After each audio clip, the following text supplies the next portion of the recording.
that moment, but okay. Close enough. I mean, I'm perfectly fine with that. All right, we're 1 for 1 so far. 1 for 1. All right, so hello, gentlemen. It is so wonderful to have you guys back at my table. How are you? Oh, we're Hi. splendid. Brady had to walk away for a moment, so he'll be right back. That's okay. So, today is going to be the beginning of your brand new adventure. The start of the final chapter of Avalon's history. Ooh, because after that, nothing happens. The world goes into stations, it's all frozen over like an ice age.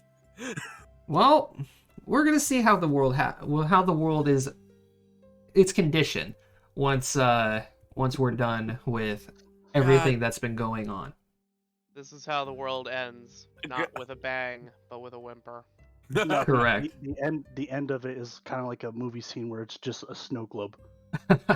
All this takes place in a snow globe. It's just a slow cam out to like just a bunch of different snow globes with everything running at the same time, but different things happening. Unlike the mantle of a fireplace that like the writer is like sitting on a grand like sofa and just sipping at a brandy with a cigar in his mouth again. And he's sitting there like, all meaningless in the end. All meaningless in the end with just a simple crush of the hand, and he just destroys the snow globe. And next thing you know, Noctis bursts through a wall. You motherfucker!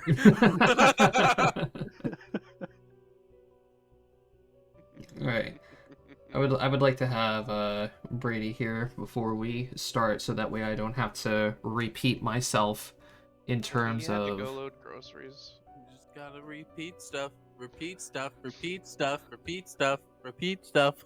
Uh, Yeah, it's just like the brain damage, and the brain just damage, and the brain for- damage, and the brain damage. just to inform your chat what we were talking about before you came in, we were talking about a specific anime. Yeah, I actually know which anime you're talking about. That's the sad thing. I don't know the name of it, unfortunately. I don't remember the name of it either. I just know what it is. Dave? Shimonetta, it's... What is it? I believe it's Shimonetta World Where Dirty Jokes Don't Exist. Yes, that. But there was a whole other conversation that happened before that. Yeah. You weren't good for that one. All right. So you know what? We're just gonna go ahead and start. And if Brady wants any context, he can just come back and watch the VOD. It's not gonna be that long. I'll give him timestamps and everything. So. All right. I'm ready. Alrighty. So.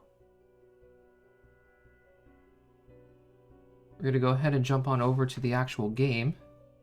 And welcome, ladies and gentlemen, to Campaign 3, where we are going to be calling this the Culmination of Avalon.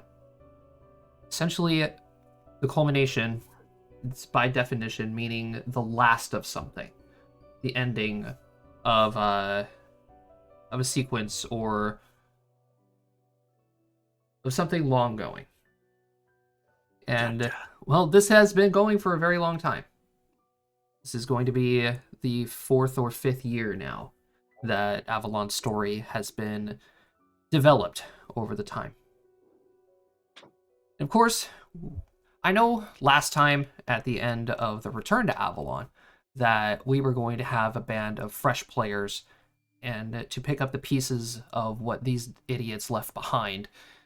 But due to certain circumstances, I decided to go ahead and bring back the cast of the previous campaign, because 2 of them that are still here have been with this world since the very beginning, since the very first session of Avalon.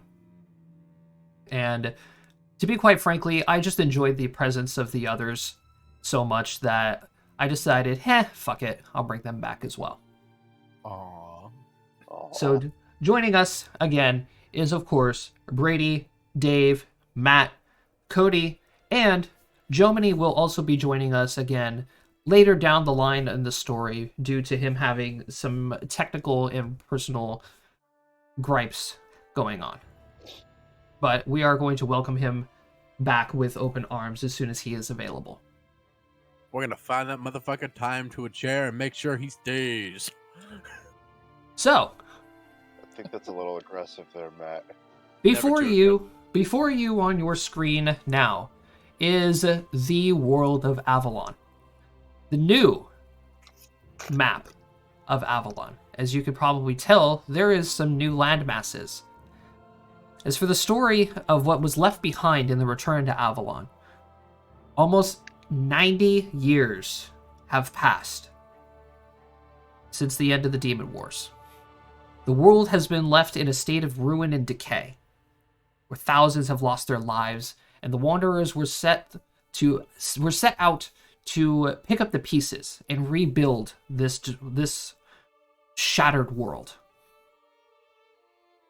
Through time and very hard labor, the world has been able to repair itself into a new age of not only magical advances, but technological advances as well. And our players will discover these new technological advances as they progress through their stories. So, let us get into our outlines. In this campaign, everybody is going to be starting off at level 1. This is going to be a fresh restart, and you are going to be starting from the bottom once again. All players were granted 2 character sheets. One is going to be at level 1, which will be their progressing character sheet that they will level up through the sessions, and one was set at level 20. And the reasoning behind that will be revealed later on. Stats were rolled as normal, 4d6 dropping the lowest number, re-rolling ones, and making 3 sets of those numbers. One of my players were then able to select one of those sets to use as their stats. Their classes and race, however, were different this time. As having restrictions on their classes and races last time, while had some great variety, I left that open this time. Might as well go out with a bang.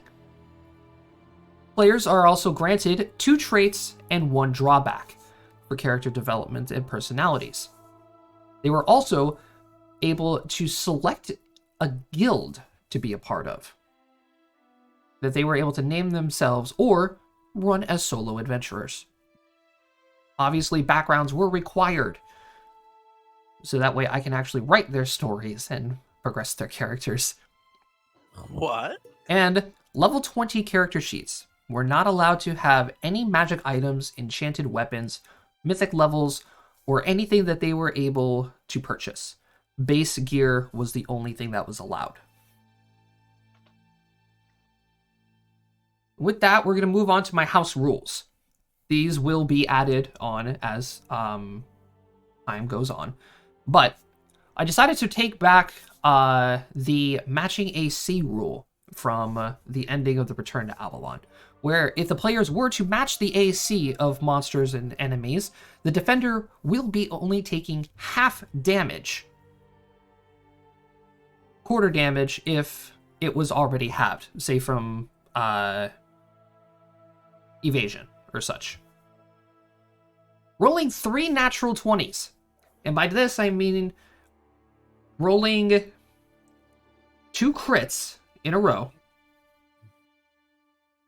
and then a natural 20 on the dice roller, will result in an automatic kill to smaller enemies.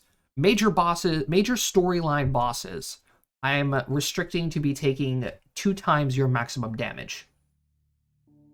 Because I would hate to plan an encounter and then all of a sudden it gets one shot by somebody. How many times did that almost happen, Josh? Because Matt. that almost happened a lot. I don't know what you're talking about here, bud. Finally, one more thing I want to go over before we start. This session is considered to be an 18+ stream. So anybody who is under the age of 18, I would highly recommend you click off of the session and stop faking your age on Twitch. Yeah, that's illegal. So, I mean, it is against TOS. It is. It is. So, let's go ahead and go into a little bit more details that you guys would know about the new age of Avalon. Avalon has descended into the age of early steampunk. So, Guns, thanks to Alicia and her developments, are now considered common weapons. On top of all of that, there has been a greater development in airship flight, transportation, the gates, and not to mention a very strong decrease in the presence of delicite, which, if you're not familiar, my world has a natural resource that was left behind in the original campaign called delicite, harnessed magical essence in a physical form that people are able to use and manifest in their daily lives, combat, or even in the workforce. So delicite once was a great assistance to Avalon, now runs as a treasure to adventurers and high-class citizens. A thin crystal housing raw magical affinity, once broken, will allow the wielder to cast any spell of their knowledge of the specific tier of delicite, using an Arcana check of DC 15 plus the spell level. Rupturing the shard of delicite will also cause harm and magical radiation damage to the user. And as you can see by our chart down here, the only available levels are now level 0 delicite shards to level 6. Anything higher than level 6, unfortunately, is not commercially available to adventurers and other people of Avalon. They are used strictly for research and for dire situations. Any questions so far? Nope. Not from me. No. Okay. So, with that, I believe we can go ahead and get started. So, gentlemen, would you be so kind to open up your level 20 character sheets, please? Oh boy. Yes.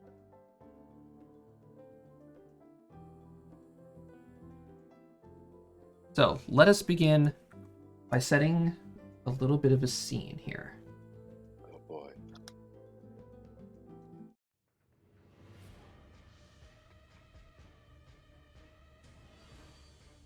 You all feel the coldness of the ground beneath you, as all of you are now laying face down.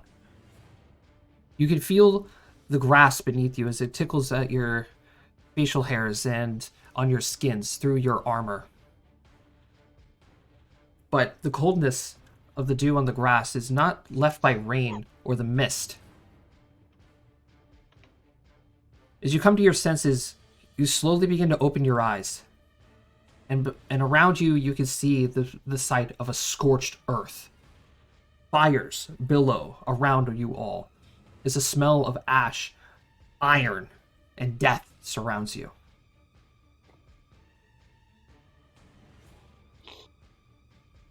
As each of you slowly come to your senses, it is difficult for you to see what is happening. And looking around, you are surrounded by several people that you have never met before. And oddly enough, all of them are armed. As a ringing in your ears begins to slowly fade, you can hear the sound of what appears to be a performance of a violin in the background, and the sounds of screaming and grunting, of clashing of metal.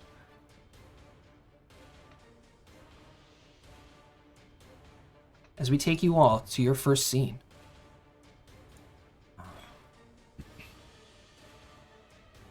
As you all get up, you take a look around and up on your feet. Surrounding you all is what appears to be a blue-skinned elf creature. A small human girl. A humanoid person in a mask and a large half-orc. And in front of you appears to be about an elven girl with golden hair in an immaculate dress, playing away at a strange instrument. You see a white-haired female, what appears to be having tails sprouting from her back as she's running forward, and a man dressed in blacks and grays. Blazing flames come out of his hands as he wields a trident and rushes forward. And a shadowy creature that is standing before the girl in the dress, firing what appears to be magic and spells at a giant monster draped in shadow, ooze, and it lets out a deep and menacing roar.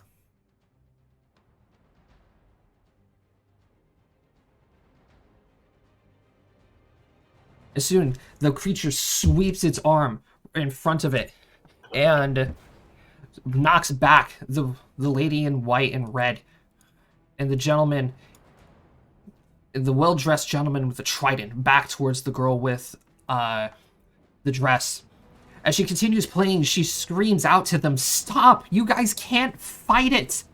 How many times do I have to tell you this?" As the woman with the white hair jumps back onto her feet, swings her sword at the little girl, and yells back, "You have no idea who you are dealing with. Mind your own business. We'll take care of this." She rushes forward. And my cat is destroying my desk. As the gentleman twirls his trident once more, looks over and he says, "Little girl, I appreciate the concern, but this is far more powerful than I have ever seen. I'm just having far too much fun." And he rushes forward towards the beast again. As this is all happening, what are the four of you doing? I feel like I'm just in shock.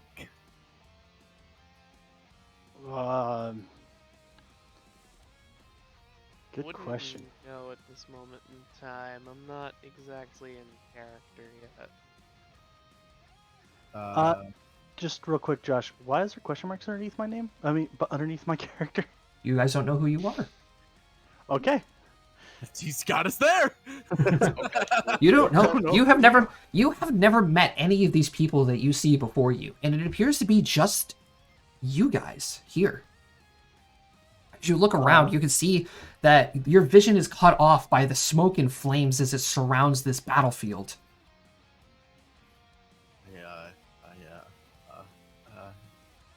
What is that? As you say that, Matt, you see the girl with the blonde hair and the dress twirl around, and she like cringes a little bit at seeing you guys and says, "Oh no, not more! Look, it's really difficult to explain. Please, you have to get them away from this creature."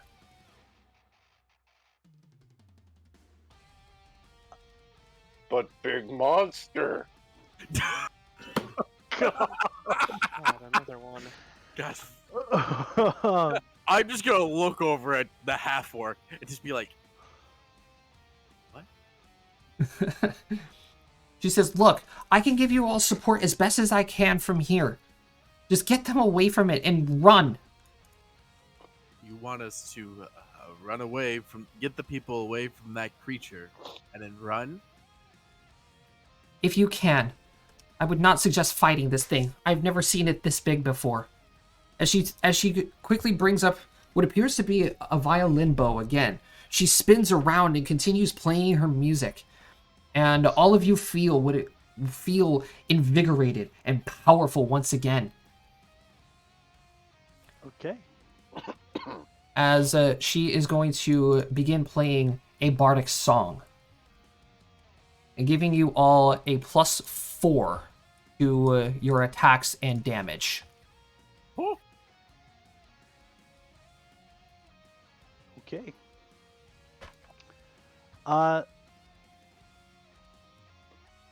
So she wants us to get them out of here. All right. That's an interesting. At this moment, I am going to ask for initiatives.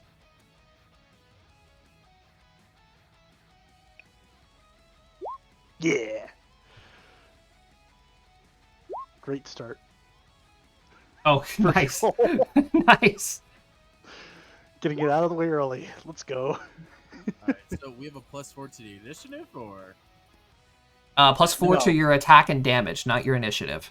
Okay, attack and damage, gotcha. Yeah. Mar, god damn it. As you guys are rolling initiatives, I'm gonna get rid of my cat. You do that, bud.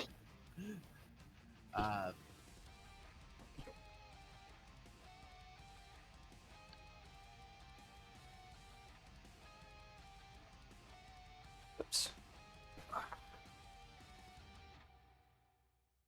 Alrighty, let me go ahead and roll initiative for these things real fast. Oh, lovely. Yeah, out of curiosity, do you guys all see question marks underneath your names? Because I only see it Yes. underneath mine. Yeah, Yes, everybody has question marks. Yeah, okay. I'm just. I think we out of only see curiosity. them because the tokens are our tokens. Yeah, Yeah. fair enough. That's why it confused me at first. It's like, what?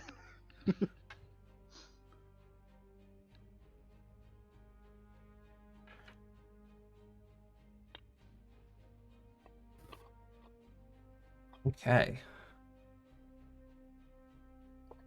So, initiative has been rolled. The monster is going to go ahead and go first. Taking a solid, holy shit. Sorry, I've just always wanted to quote Hulk. Holy shit, I just rolled 2 nat 20s. So, the monster is taking there you hits. go. The monster is taking hits from... Done it. I've been muted that whole time, I'm sorry. I just rolled 2 natural 20s, so that's fucking great. So, the monster is going to stand up a little bit on its hind legs, pick up both the woman and the gentleman, and just throw them as hard as he can down to the ground. As you see, as both of them hit the ground with a loud thud, you can hear certain bones cracking in a small crater from where they impacted. As it's going to, again, reach down and take a bite at the shadowy figure in front of you, also dealing damage to him. And then a tail sweep as it spins around, knocking this other guy off to the side.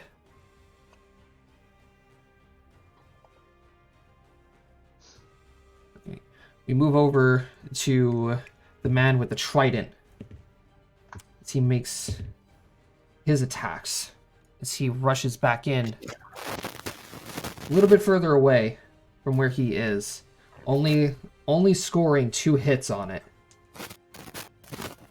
Not your mic. Oh, it's Yeah. It's doing the thing. We'll be back in a moment. It's okay. The elven girl, is going to go ahead and do a mass cat's grace, granting everybody a +4 to their dexterity.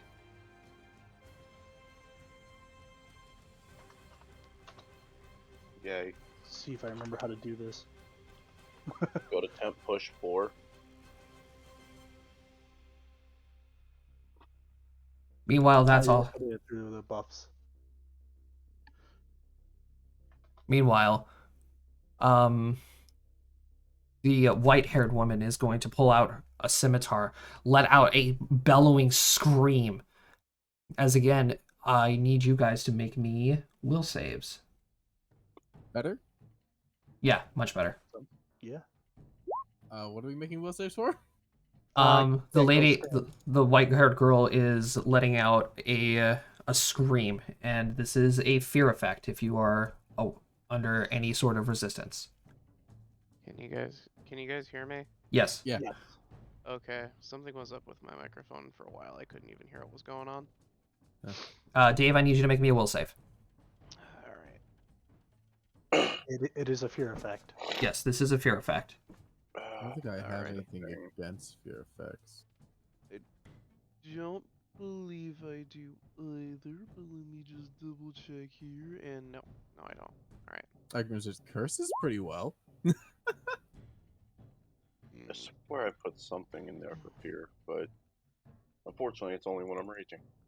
Yeah, unfortunately, none of you can surpass it. However, no, you guys don't beat it, unfortunately. So you feel a wave of it's just your instinct saying that's not somebody you want to fuck around with. as she then rushes back in to the creature, swinging her scimitar and only landing a single hit on it. What a shocker. We don't want to fuck with the nine-tailed fox. The shadowy figure off to your left gets up, holding his side a little bit as he appears to be drawing out our guns, taking a few shots at the creature, landing 2 hits on it. Not bad, not bad. Then slowly making its way back over here. So, Brady, it is your character's turn. First thing he does is fly into a rage. Okay. Is this a rage that increases your size? No. Okay.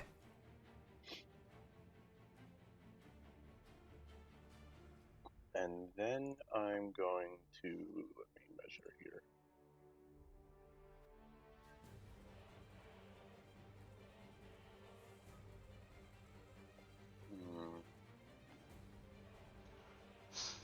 Yeah, I'll do that.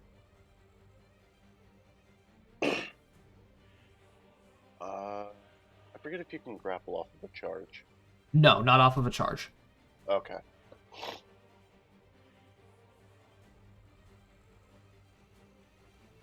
And I'm going to going to look at this shadow man. Going to look at this elf. She's mine.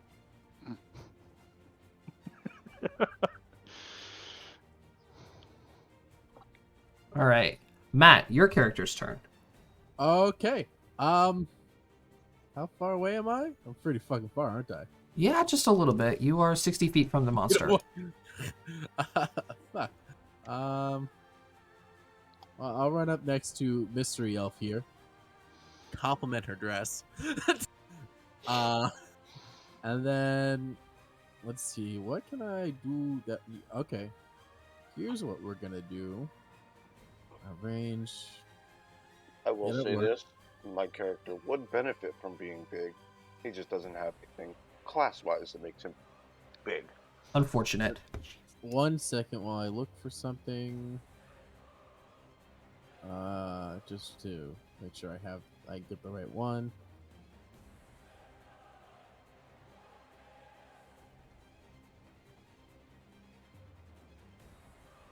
Da, da, da, da, da, da, da, da.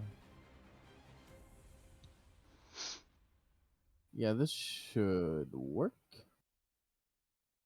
Because I'm working off assumptions here.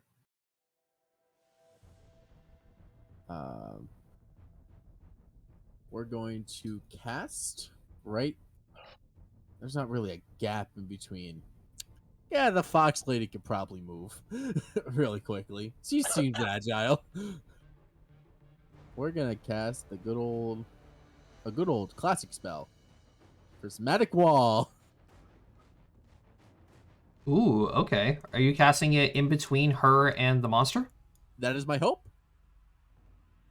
Okay. We were asked to try and separate them. One who's great for that? Walls. And then I'm going to make it a violet wall. Ooh, okay.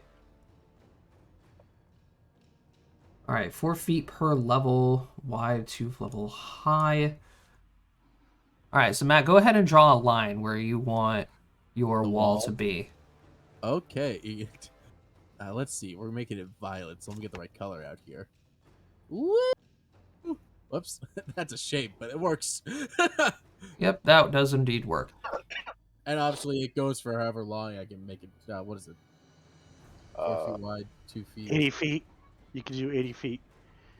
5. Okay, let's see here. What's 80 feet? 80 feet by 40 feet. So that's quite a big 80-foot wall. wall. There we go. 80-foot wall. All right, It right. is 80 feet wide and 2 feet per level. It's about 20 feet 40. high, or 40 feet high. Mm-hmm.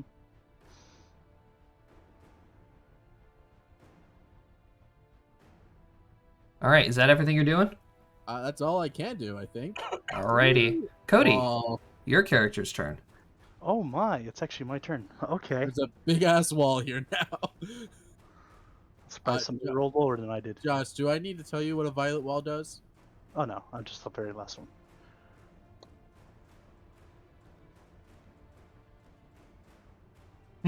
Oh, a violet wall? No. It's an energy field that destroys all objects and effects. Oh, fun. Creatures are sent to another plane. Okay, I'm going to Medic. stealth. Okay, go ahead. 51, damn. Okay. Holy crap. And then move up to here. Alrighty. Oh, what's the lighting here? It's like Twilight. Oh God.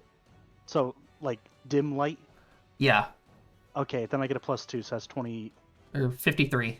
53, yeah. Okay, sounds good. Dave, I don't know why you're at the bottom of the bottom of the list with a 19, but we're just gonna go ahead and get you there. It's fine. I couldn't hear you when you asked for us to roll initiative. so Oh, I that's would've right. So your asked you initiative was before late. Okay, I'll put you in the Yeah. correct order in a second. Not a problem. I'm just checking shit here because good golly, Miss Molly, I've got a lot of shit. That's a move. So what I'm going to do this turn is I'm going to move to, yeah, I want it to be here, so that gets everyone. And then I am going to cast Holy Aura.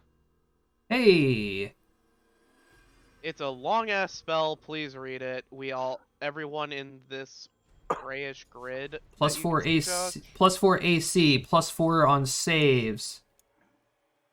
Shit. there's To a gain lot. SR. Oh my God, hold on. I'm gonna write all this down as I'm reading it. Basically, My you get a hero. +4 to your AC because it's deflection bonus, a +4 to resistances, a +4 to all saves. Then you get SR 25 against evil spells and spells cast by evil creatures. You cannot be possessed, nor can you have your mind influenced. Ooh, Mike. Ah, not Or, again. or no, it makes it harder for things to affect your mind or possess you. You get a second saving throw against those things, Okay. and the second save is made with a +2 at the same DC as the original effect. There's a lot more that goes into that bullshit right there, but that's the third effect. And then finally, if an evil creature hits you, they have to beat my DC for this spell, or they are immediately blinded. Blinded. Okay. Fun. Is that it, Dave? Yes, I moved and I cast a spell. That's all. Alrighty. I'm gonna put you in the correct order this time, so you're gonna go after the white-haired lady. As the monster is now behind a violet prismatic wall. However, the wall doesn't hold for very long. As you can see, the monster reel back its claw, and it just punches right through the wall, shattering it like glass. And Matt, you can feel your concentration of the wall break as something like feels like it snaps in your mind. The prismatic wall then drops, revealing the monster again as it's going to make a CMB versus the Jesus Christ. And he just yeets this fox girl again right past Brady and lands behind the shadowy figure as once again she hits the ground hard. Oh, fuck. The There man, goes the man with the trident, he's going to be hold on, I gotta go look up his actual page.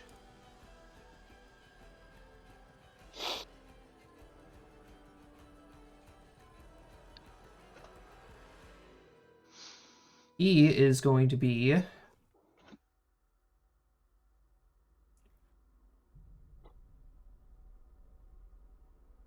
Hold on, is this?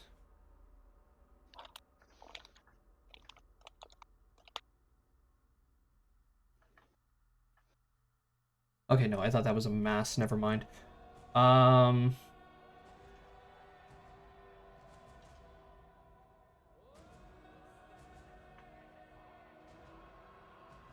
He is going to be casting a spell on himself as in one hand you can see his flaming trident, and in the other hand you can see what appears to be a large magical shield now projects on his left arm. As he readies for whatever next attack is on the way. Oh. So, the elven girl, hearing Brady's mark on that the fox girl is his, the elven girl is going to turn to you, Brady, and say, "No, she's not an enemy. The giant monster over there is the enemy. They are helping us. They aren't meant to be here." And we She just sees him incoherently foaming at the mouth. She's going to continue playing her song, and she is going to be casting Mass Fox's Cunning. Oh boy, what does that do? +4 to your intelligence.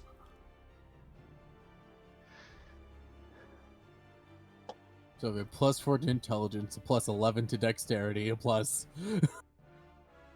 the AC. Holy support casters. Indeed. And I gotta mark the performance. Wait, that's an 11 to AC? I thought that was ditto marks. No, those are ditto marks. Oh, my bad. Ditto marks. So that's 2. 4. +4. +4 okay. to attack damage. Here, I'm just gonna... No, Matt's done. Matt realized now. Whoop.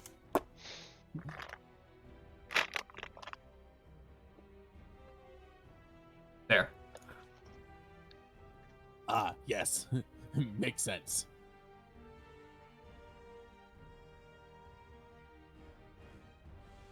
All right. So the fox girl is going to get up, just wipe the blood off of her mouth.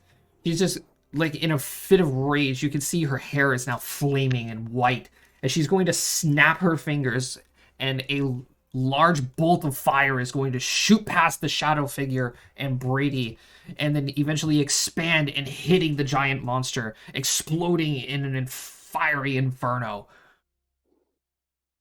As the monster, you can see as the inferno explodes, you can see it take a chunk out of its like front claw and part of its face. But as it happens, the goo that this creature is made out of reforms over the wound and almost makes it look like nothing happened to it. Well, Dave, your character's turn. Alrighty.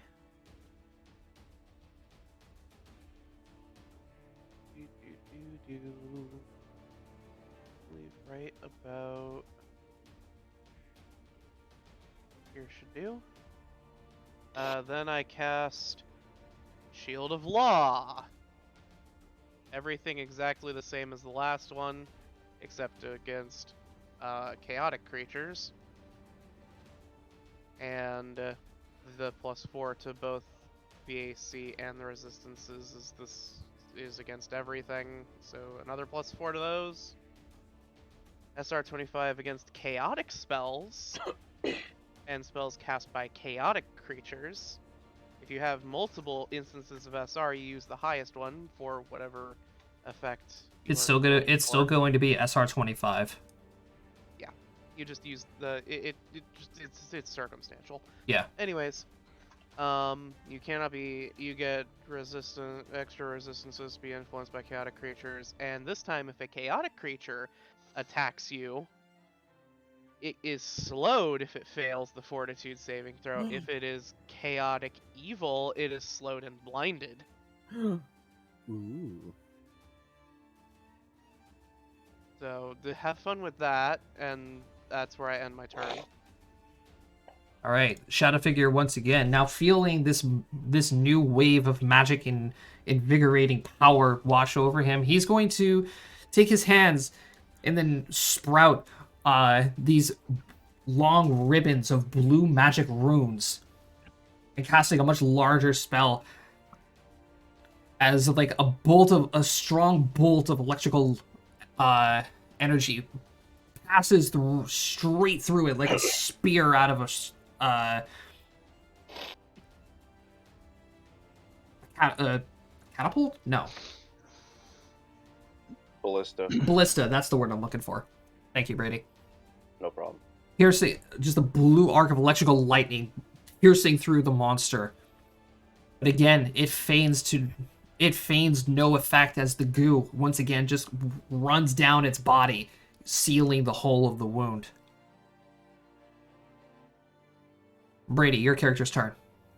I just watched her get yeeted behind me. So I'm turning around and trying to grapple her. Oh boy. Good luck. No. No, unfortunately, she is within a state of mind where she's still self-aware enough to see you coming far away. As you go into for a grapple, she just simply just backhands you.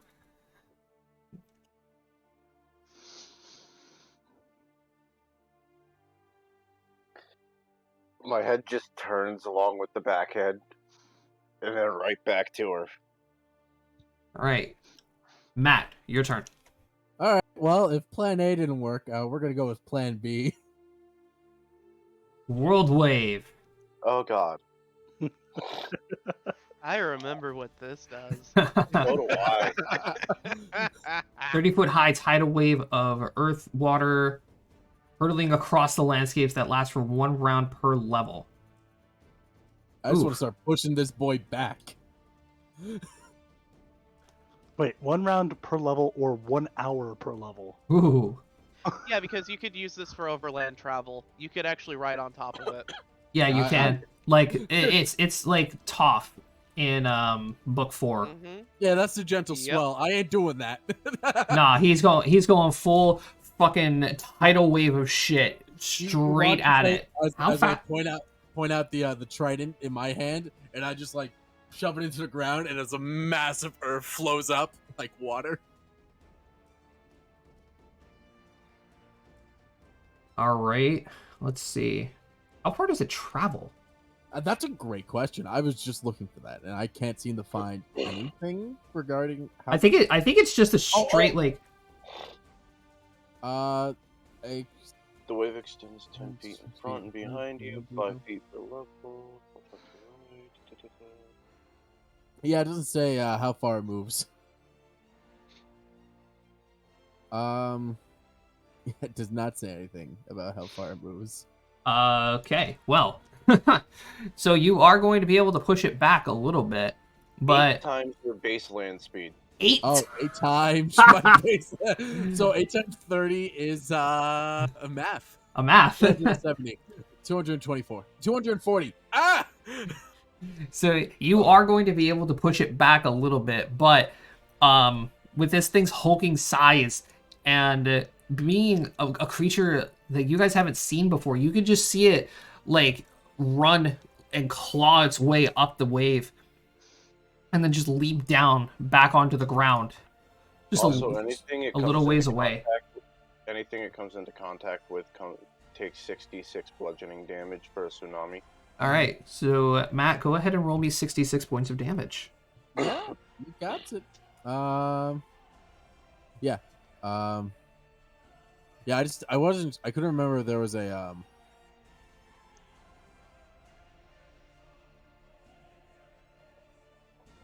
Woo! 19. 19 whole points of damage. Nice. I'm just gonna be like, can we go?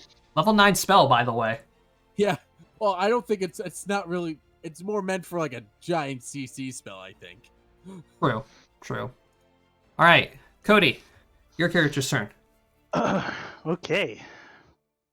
Yes, I moved that thing further away now. I'm gonna slip up here behind this gentleman. It's like, come on, pretty boy, we're leaving. You're just conveying with him? Yeah, I'm gonna reach out and grab his arm. It's like, come on, pretty boy, we're leaving. He's just going to just yank his arm forward again.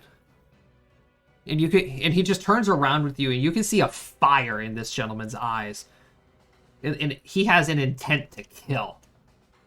Okay, then can I do a grapple check? Good luck. Why do we keep trying those knowing they're going to fail? 34 versus his CMD. Mm-hmm.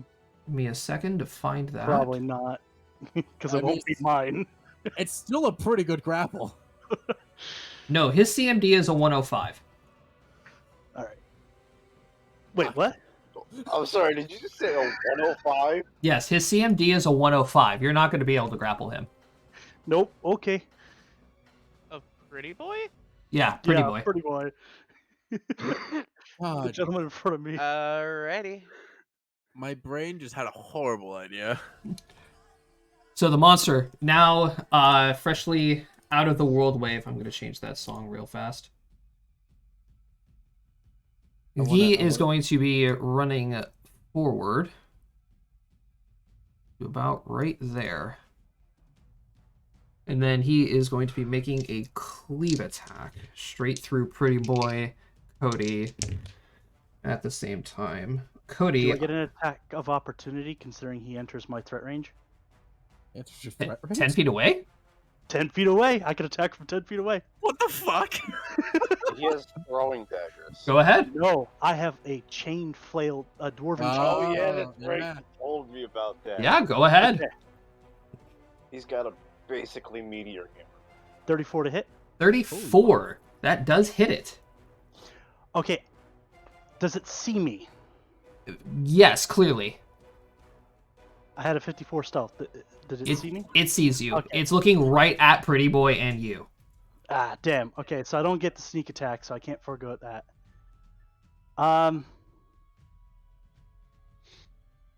Okay, so yeah, it just takes 17 damage. Alrighty, 17 points of damage. Alrighty, so he is going to have a... let's see. He's going to hit Pretty Boy, and then through Pretty Boy, he's going to hit you, Cody, with a 27. How much? 27 to hit you. He beats me by 1. Oh, let's go. Okay, so that is going to be a lot of D10 damage. Give me a second.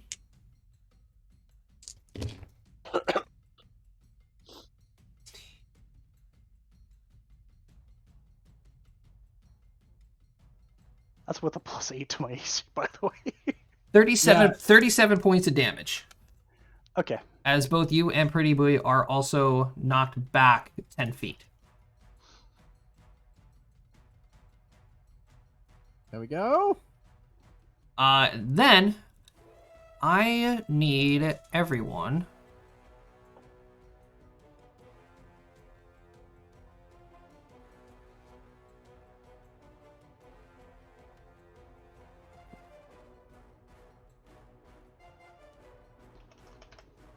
in that range to make me a reflex save. That all of us basically, Except no. for Pretty Boy and Cody. Yeah, is this a breath weapon? Yes, this is a breath weapon. Okay. Damn it, I wanted to make the reflex save. Give me So one good at second. those. I want to look at something.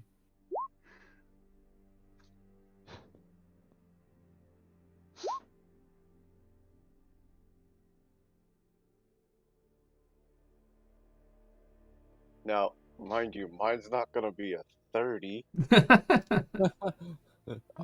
I stand corrected. You stand corrected. Okay. I give me 1 second. I'm trying to see if I have magic bullshit. I don't. Oh wait, can I do this on reaction? It has to be immediate. I know. I'm looking. 6. Nope. Okay. I got to be normal old reflex save now. Oh god. Actually, you know what? I'm just gonna. Holy shit! What? Wow, everybody is making a 30. Holy crap. I was not expecting that. Oh, the shadow figure is going to be getting like a 15. That Oh, I sucks. forgot. I didn't even add the bonuses to my saves. And Fox Lady rolled a natural 20. So that's actually a 38 because I didn't add the bonus. Damn. He did roll a 19. So everybody is going to be taking half of this. What kind of damage is this? Negative energy. Okay, I don't have resistance to that. Neither Neither do do I. Yeah, so everybody who got, well, yeah, basically everybody, except for the shadow figure, is going to be taking half of 94. Which is 47. Thank you.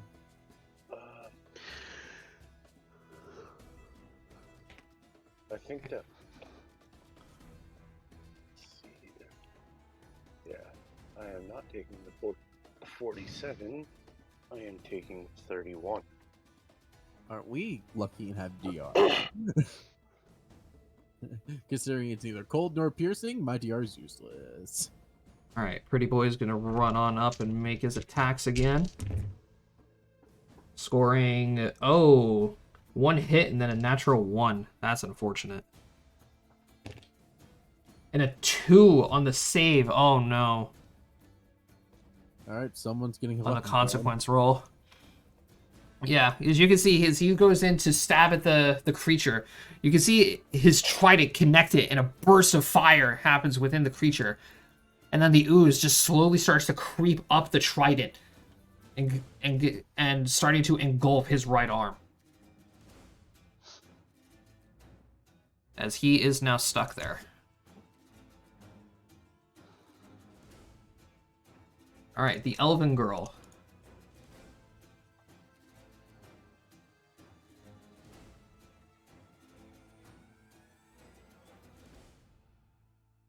She is going to be casting a spell known as Virtuoso Performance, which is going to allow her to make 2 performances instead of 1. Ooh. So with this, she is not only going to be doing her Inspire Courage performance, but she is also going to be beginning to mix together her inspiring song with a sound that makes it sound like nails on a chalkboard as it screeches and screams out of her violin as she begins to use a deadly performance.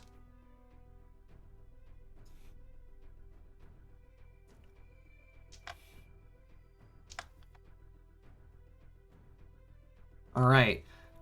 The Fox Girl, on the other hand, seeing as now Brady is targeting her, she is going to just simply smile, give you a little wave with her fingers as she teleports away.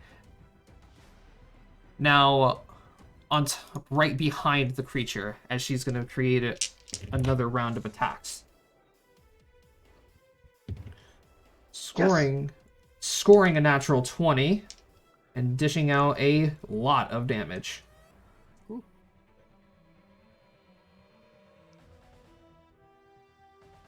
Dave, your turn. Hi. Yes. Oh, here it is. I was looking for something. Pretty Boy is stuck in the goo, right? Yes, you can see the black goo of this monster slowly consuming his right arm. Okay. Also, that was not the thing that I was looking for. Where the fuck is it? I believe it's a level 1 if I think I know what you're talking about. Are you thinking the same Oh, thing yes, I it am, is. Cody? Probably. Okay, yeah. Upon seeing him get stuck, liberating command, which I could use at that time as an immediate action. So he gets to make the save again.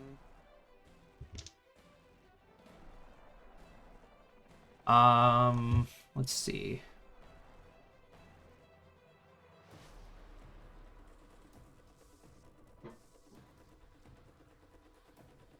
He at a makes it out. 20.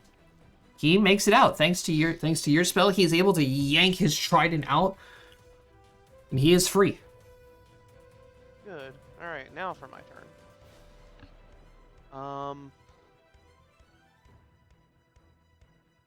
Sure. Sure. Yeah. Let's Does this thing have SR? I mean, I'd probably give it a good guess that it does. You've seen it get hit with spells. It hasn't rolled for anything. Well, I can't say that. I Yeah, just have it to ask spells. because I'm going to cast Holy Smite, Okay. which that is not the damage. That is incorrect. This is 1d8 per every 2 cleric levels, so that is going to be 8d8. All right, go ahead and make the damage of 8d8. To a maximum of 5d8. Oh, maximum of Oh, is it 5d8. a maximum? Oh yeah, it is. Okay, my bad. It rolled a 28. If you look in the thing, Yeah.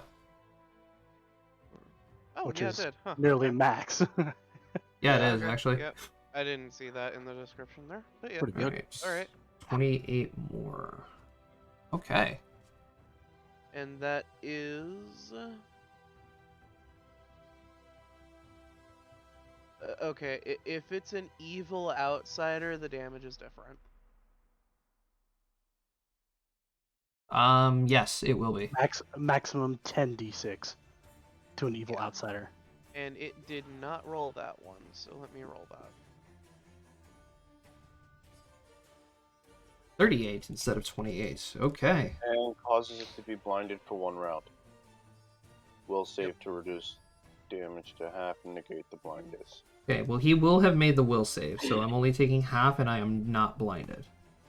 Okay. Alrighty. Is that it? No, I'm going to move up slightly.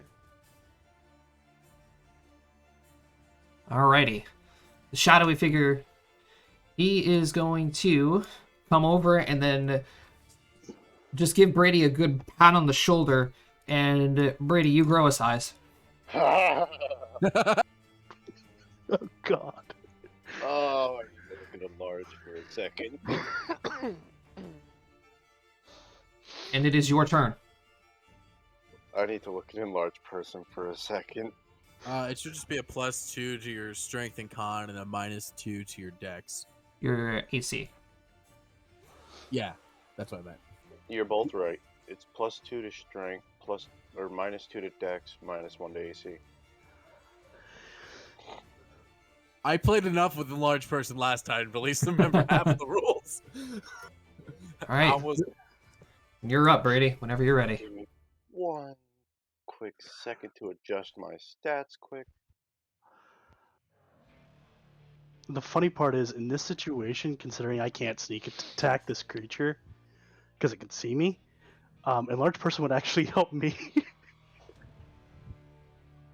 So, let's see how far from this thing I am. I got a plan for my next turn. Charge. Are you bull rushing? No, he's charging. Oh, I forgot that was a thing you could do.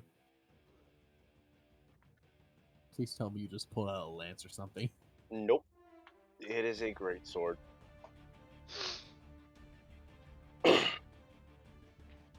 alright. If I remember correctly, that's a +2 on the attacks.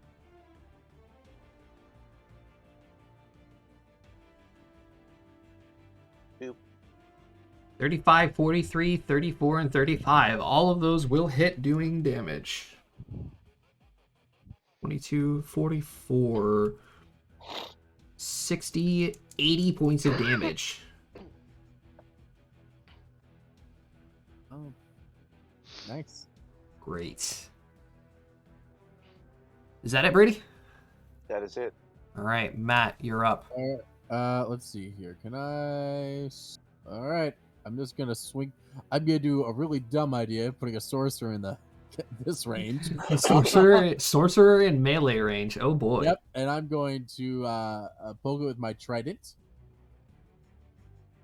Yours is not going to be as effective as Pretty Boy's. All right, Nope, 36 will hit. But because I had a hit, I'm going to cast Temporal Stasis. Ooh. Don't forget, guys, you have flanking. Yes, you do. You are flanking Oh. with Foxgirl. So you need to make a Fortitude. Fortitude save of 23. You could probably beat it, but you know. Yes, I do, unfortunately. It was a good idea, though. It was a good idea. That was good. That was good. Just now staring up the thing. I don't want to be here. Cody. I may have made a miscalculation. Okay. I'm gonna move up to here. Now, when flanking, is the creature considered flat-footed? No. No, he is. I believe he only loses his. You only get the +2. Do I get sneak attacks for flank? For If he Yes, is you do. engaged, Yes, you do. okay, that's what I needed to know. Yes. All right, so I'm gonna make a full round of attacks against him. Okay. Ow. Do 2 of those hit? The 41 will hit. And are you adding the additional bonuses to your attack on the 31? No. In fact, I don't have the +4 on Okay. for attack so, and damage. Yes, a 35 is going to hit. Okay. I'm going to sunder for free. Okay. Sundering its natural armor. Yes. Very well. 36. 36. Yeah, that will definitely hit its natural armor. Okay. And Now I dealing... make a trip maneuver at the same level. This creature cannot be tripped. Okay. This is Fair demonic, William. So when I sunder his armor, let's double check this because it's natural armor. His AC drops by 1, Okay. and it cannot. I don't believe it goes up again until after he heals back to full health. Let me see where it is.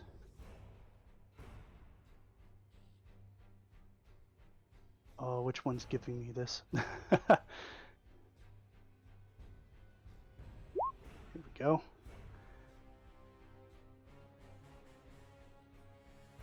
Oh, does it have regeneration? Yes. Okay, it recovers lost natural armor bonus at 1 point per round. Oh, okay. Yep. Can do. Anything else? No, but he does take the stealth attack too. Alright, and that was solid damage. Love to see it. Alright. So, on its turn, I need you guys to make me a perception roll.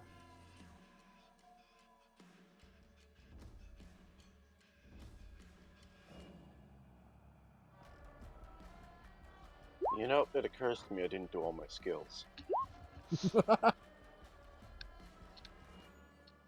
As long as you guys don't nat 1, you're gonna see this. I'm ready. I'm in a very similar boat, apparently. There we go. I just boosted. I rolled I a did 19. the same thing. Give me 1 second. I'm just checking something. Because, you know, elf and blah, blah, blah, and weird modifiers and Yep, blah, blah, that's blah. fine. Cody, I need one from you. Matt. There we I go. rolled a 42. Oh, you got the 42? Okay. Mhm. Foxgirl also rolled a nat 20, so that's nice. Pretty Boy rolled an 8, so he's good. Shadowy Figure, he also sees this. So you guys are going to see, like, from beneath you, this creature's ooze is letting out like a black mist almost.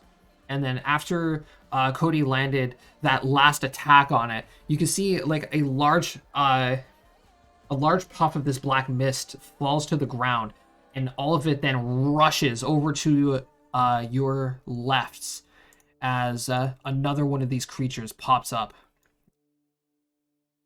Well, fuck. Huh. Now, can we run away? So, this one up here, he is going to reach down, and Brady Yeah, I had a feeling. does a let me see here, a 32 beat your CMD. Yes. Okay, you are now grappled in my mouth.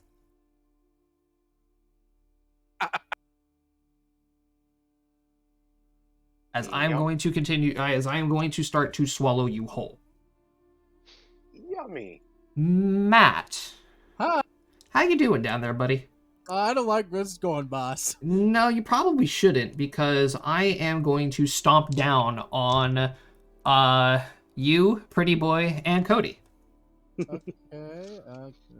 So I need you and Cody to make me reflex saves. Ah! Oh, it's a reflect. Damn it! I thought it was an attack. I was gonna use wave shield, but it doesn't. It's not a reflex. All right, Cody, you are able to dodge out of the way. Pretty Boy is also able to dodge out of the way, and Matt, you just happen to dodge like right in between Brady's legs and avoid it. Brady's not there. Oh, that's right. Brady's in a creature's mouth. Brady's in his mouth. That is right. So yeah, you managed to dodge out of the way. However, I have multi-attack, which is great. Question, Josh. So here comes my other foot, Matt. Does a 37 hit you? Now we do the a 37 does hit me, but ha. Okay, wave shield. Create a rushing torrent of water. Rough outline of the shield. It protects you from the one physical attack, granting you DR and fire resistance equal to half of your caster level on the attack. So 10 DR. All right, that's Good great. For 25 plus its strength modifier.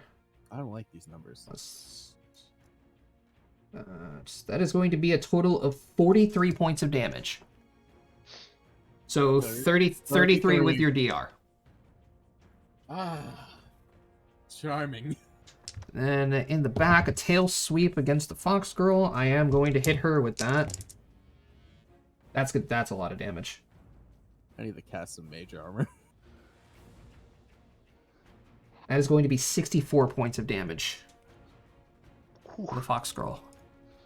Pretty Boy, he is going to make a couple of attacks.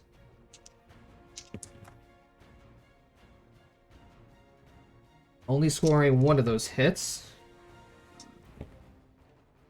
Nice. Almost maxed out his damage.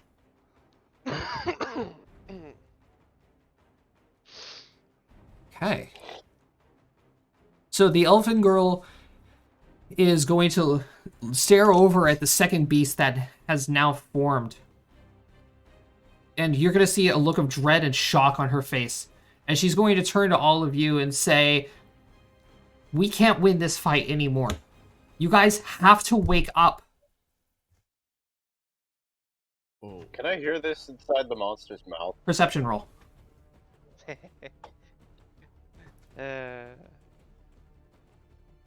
Wake up. How intriguing.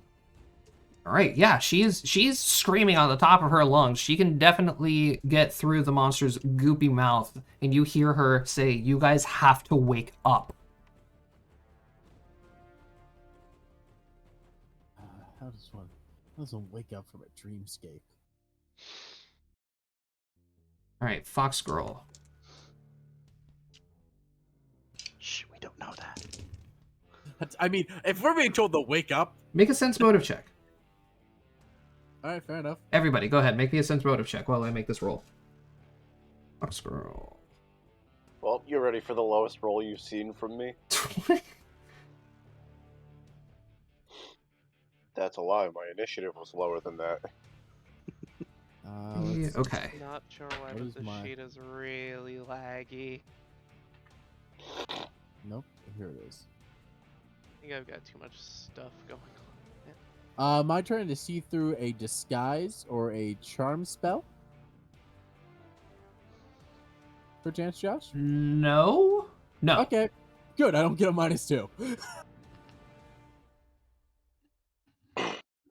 Had to Oh. ask. Hold Okay. on.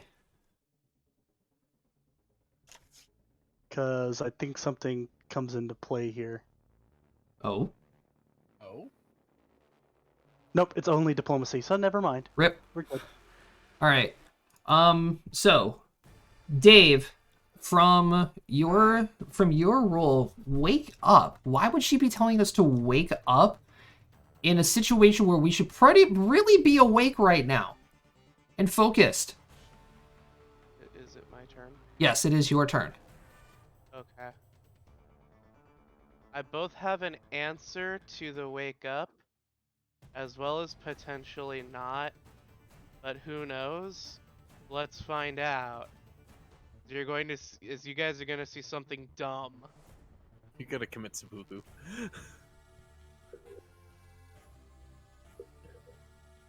He's gonna commit Sudoku. Inflict critical. Oh, On fuck. everyone. Oh, I'm everybody in the creature's mouth. everybody make a will save.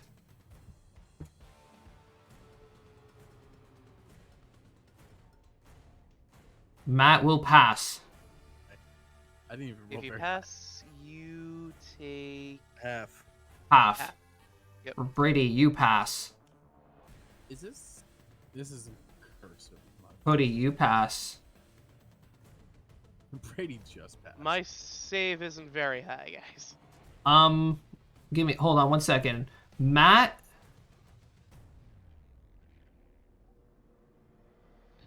you can choose to take this. I can choose to take this? Yes, you can choose to take this. Because you have the same thought as Dave did. Why would this elfin girl be telling us to wake up in a situation where we should be pretty alert and aware? You know what? I'm gonna take it. Okay, go ahead and take the full 46 points of damage then. And then everybody who took the full damage, I will allow you guys to make a charisma saving throw.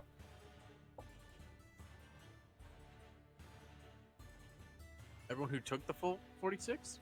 Yes, everybody who took full damage, make a charisma check. I don't even know how much damage I took. Oh, I only- 17. I only take half. Okay. So, Brady, you would take half. Okay. yeah, half. you would take half Yeah. damage, Brady. You said a straight charisma? Yes, a straight charisma check. Oof. Brady, not you, Okay. since you took half damage. This is only for the people who took full damage from this attack. Roll a 17 with my +5. Woo! Okay. I have to Rolled an 8. my little notes. Come here, little notes. I rolled an 8. Just an 8. Nothing else. Nate. And here I was prepping up to become a sea dragon. Okay. Matt, Hey. you suddenly realize this can't be real. And then everybody that is around Matt, you see him vanish.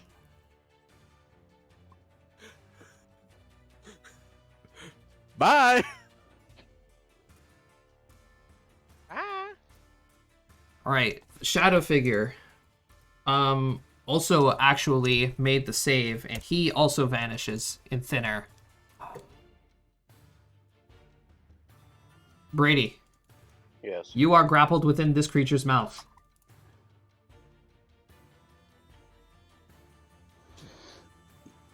Can I move around freely? No. Am I restrained? You are grappled. I wish So- to no longer be grappled. So go ahead and make me either an escape artist or a CMB roll versus its CMD.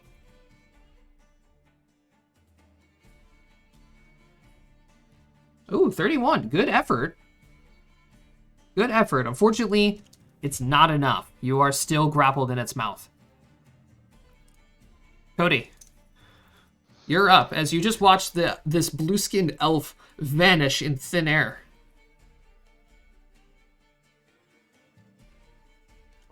Well, I'm definitely questioning that.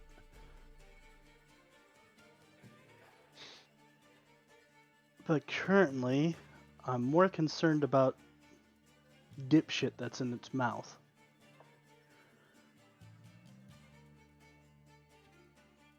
But I don't think there's much I could do about him being in his mouth.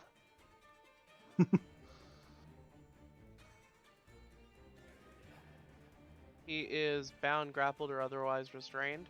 Yes. Liberating command. Make the save again, Brady. But A with fan plus favorite. 20.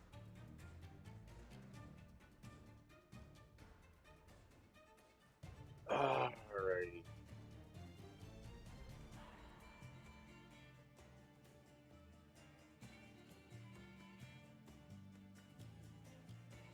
Come on, you can do it, Brady. I know you can.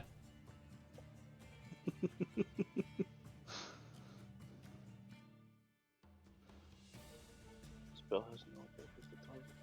Okay. I was actually just reading the spell. Here we go. I'm gonna do a CMB. Okay.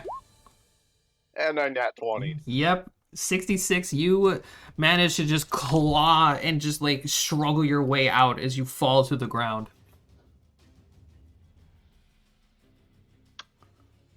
Okay. All right, so Cody, it's still your turn. Yeah, I'm not really I'm really confused and I don't really know what I should do at this point. So I think my character is just going to back off and kind of go up to the elf. Okay. What do you mean by wake up?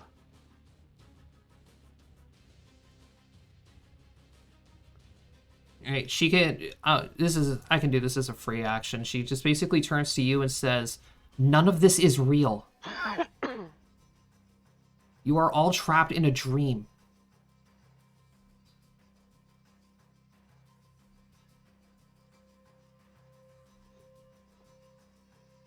You don't believe her. You actually think that this is the end of the world. It's the end of the world as we know it. Trust me, lady, I got hit by that thing. This ain't no dream. I'm And gonna as hold my action. and as she goes and tries to explain to you, no, you don't understand. The monsters are going to go ahead and make their next turns.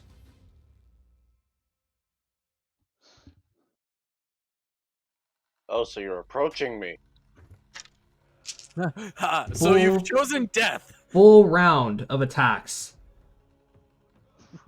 Brady, Yes. 33, 35, and a 41 to hit you. Yes. Okay, I hit you 3 times.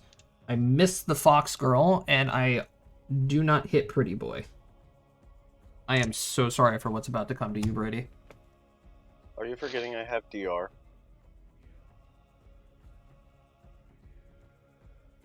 How much are we talking?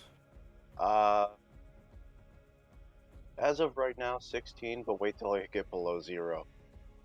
Oh? First attack. Second attack. Whoops. Third attack.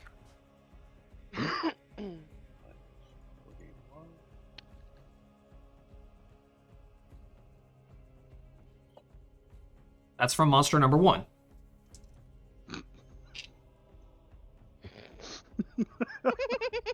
Shit. The second monster is going to attack you with a 29 to hit. Session 1, ladies and germs. That hits.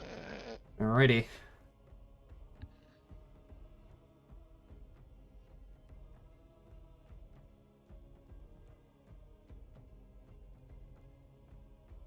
How you doing? Give me 1 sec. He did. Not quite, but 125, 184. Well, I'll give it to you this way, Josh. You broke my temp HP. At least I'm getting somewhere. Wait, you had temp HP? I'm raging. Oh, that's right. And enlarged. Yeah. Oh, I didn't even count enlarged AC or temp HP. Well, that is, +4, I think. No, +2. +2 per level, so.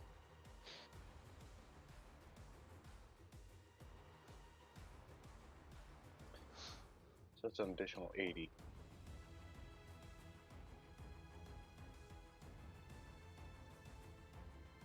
No, 40. Brain no work, great. All right, so while Brady's calculating his health, Pretty Boy's going to go ahead. 242. He's a little concerned about what's going on. He's going to teleport right behind the elf girl as well, and he's questioning her just like you are, Cody. Oh, look, I'm the meat wall. Welcome to my life. Oh, that's what I built this guy for. How much HP you at? 242. out of Currently? My current max HP is 254. And you're at how much HP currently? 242. I have 160 temp HP. Yeah, No, so Motherfucker. yeah, he's pretty tanky. He's beating me. Motherfucker. Yeah, he's a tank. He beats me in tankiness. Yeah. Okay, so the elven girl is going to turn to Cody and make sure she's speaking loud enough to everybody and says, "Please, you have to trust me. I'm going to cast a spell. All of you, please, please take it." Dave, including the enlarged person temp HP, I have over 400 health. How do you guys make such broken characters? Okay, so your DC is going to be this performance check. Then again, William's thing was all in the armor rating, not his enormous amount of health. This is masked, by the way. I don't think I can make that DC whether I wanted to or not. Nope. Need to let Pretty Boy make a sense motive check. Okay, never mind. He is going to have to make a charisma save.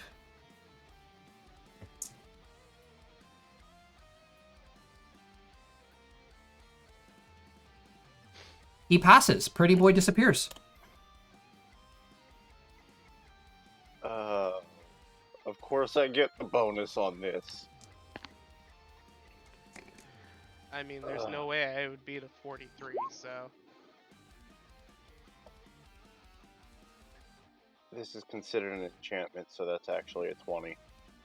Yeah, you're not going to beat a 43. To be fair, I rolled a 6. Look, you have no idea how much I had to pop in order to make this work. I'm going to guess a ridiculous amount. So now we have to roll, what, a charisma? No. This is going to end combat. Ah. You guys are going to be, transfixed, and you're going to hear the elven girl speak in your minds and says, "Please wake up. This is nothing that I'm used to seeing. This means something. Find each other in the material plane. You all have to be close by if you're here. Now wake up." Now, everybody roll me a D100, except for Matt. Oh, okay. Yeah. All right, good job, Let's Cody. go. All right, Brady.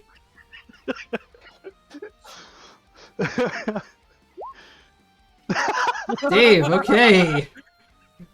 Dave, you're trying to beat me? Yeah. Okay, You'll love to see it. Single digits and triple digits in that roll. Whew. Oh yeah. gotta love Oh. it. We No had single, digits double, here. and triple. I think about it. All right, so with that, you guys are then going to slowly fade to black. As then each of you are going to slowly wake up, safe in your inns and in your beds, in what is known as the city of Ashatla.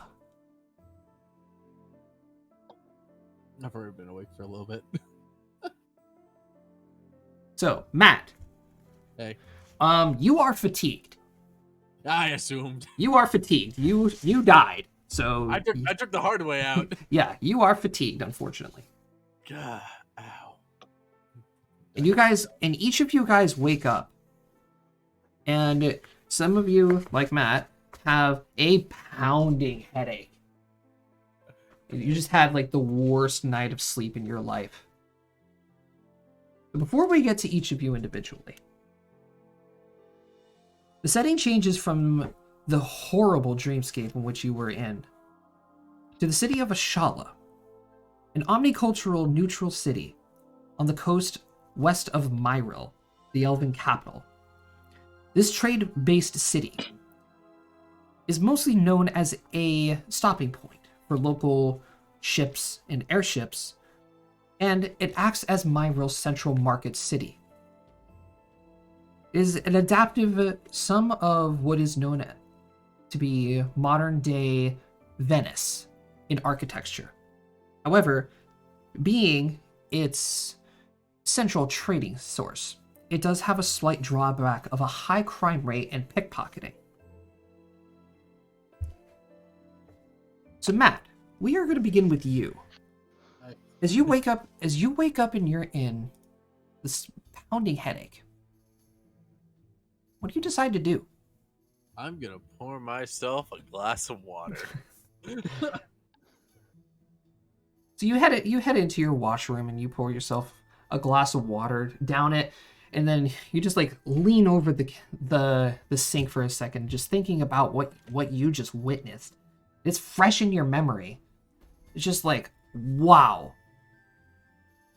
I think I'm gonna look myself in the mirror. And you can see, you got some bags under your eyes. You know, you got crust in your eyes, but you look completely untouched. That was some high level magic. Because I assume being a magic oriented character, I can somewhat. Yeah, feel you're just thinking to yourself, why did I do that?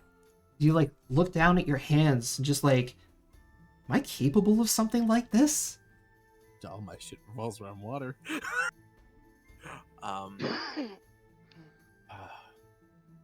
I left before everyone else.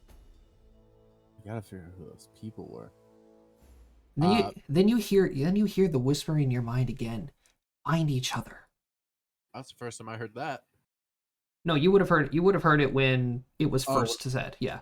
Okay. I'm going to just think about it. I'm like, is there like a calendar or something I can check to see what the date is? Yeah, you can check and see it. I don't have an actual date for what it is. Yeah. It's like, I'm like, do I gotta leave town yet? No, not yet. I'm not gonna go back yet. And I'm immediately just gonna grab my things and go get something to eat before trying to figure out what the fuck just happened. And I'm just gonna my brain's just gonna be like lost thinking about the magic. yeah, in a cloud. Okay, so you head down into your inn's it's meal hall. And you order some food and start munching away on it, just mind in a daze, just trying to figure out what the hell just happened to you. Brady, Yes. you wake up also, And you wake up like your legs are still on the bed, but you're just like full torso on the ground, just like there's like drool coming out of the side of your mouth. The blankets are everywhere. Josh, my guy wouldn't have slept in an inn. Okay, He spent his life growing up on the road. okay, that's He fair. would have been sleeping in a tree. All right. So you wake up, and like you can feel the stillness of the morning air on your skin, and you slowly gather your surroundings again, and rub your head and say, as you're thinking, "Wow, what just happened?" So what are you gonna do? I am first going to munch on some rations, and then climb down the tree. All right, as you climb down the tree, you can hear the sounds of the early morning rush from a shala, about like couple of like 30 feet away or so, as you probably would have slept outside of the city walls.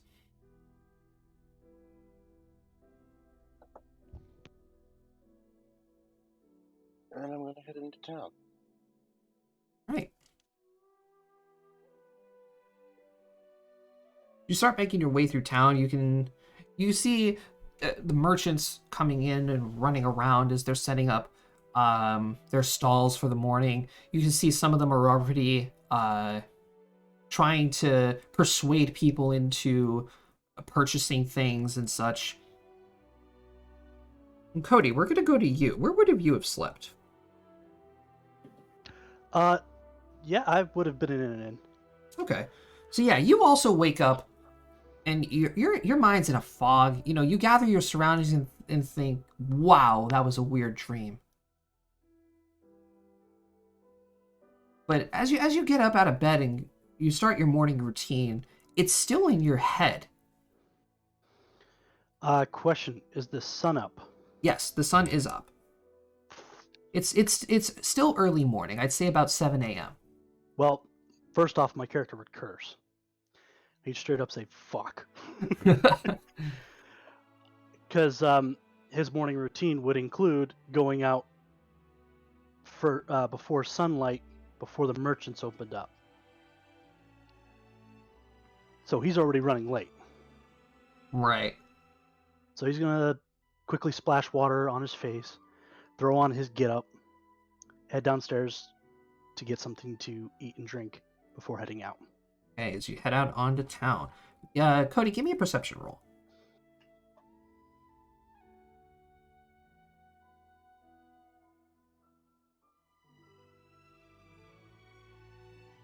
Right. You hear throughout the chatter of the early morning, you happen to hear some things about a big trade ship coming in. You hear people are already getting a leg up on sales and such. You hear a couple businessmen off to the side in their suits just arguing over a deal, and then you hear something about a party that's going to be happening later on in the day at a local tavern.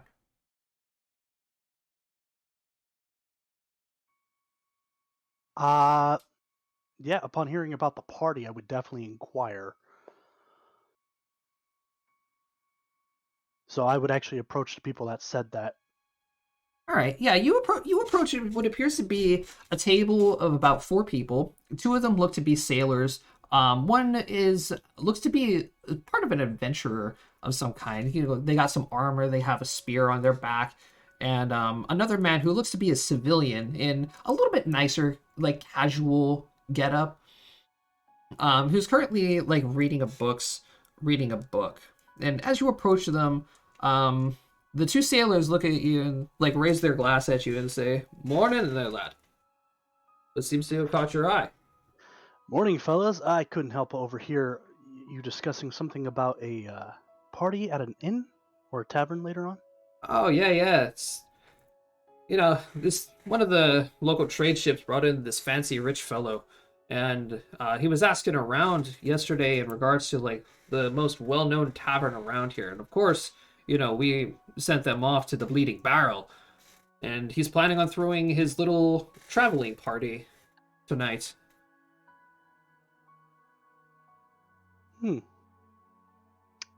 Fair enough.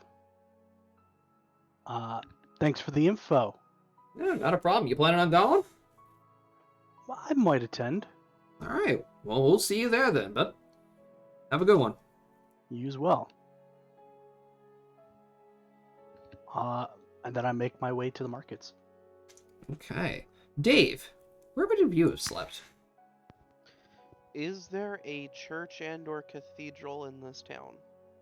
There's not like so much as a cathedral. There is like a small building that is used for religious gatherings and such.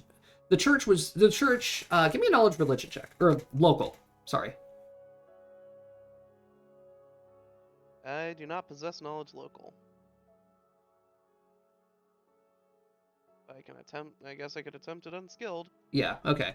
Yeah, it was kind of weird when you were rolling through this city, and you haven't seen the spire of a church anywhere. But when you were asking around a couple days ago, you were saying they were told, "Oh yeah, there's like a little meeting hall that religious people tend to go to for gatherings of sermons and such." And you were brought over to that area. Well, if they would allow me, that's where I would have spent the night. Yeah, they do. It is like a little it's like a little shelter for some certain people. It's mostly less fortunate folk, where the religious people there who banded together over the unity of their beliefs and such, not so much their individual gods, but they just banded over their beliefs to help out those who are in need. And you being part of that, they would have allowed you to come on in as long as you paid them back by helping with certain people that were there, such as like injuries and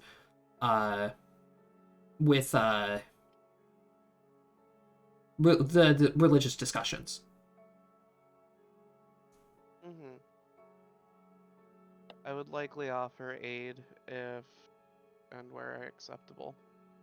Oh, and they most graciously would have accepted you, and they allowed you to spend the night. So you would have been waking up in that meeting area. Correct, yes. All right, so same versus usual. You know, you wake up, you gather your surroundings, and your mind just reaches back into that weird dream that you had.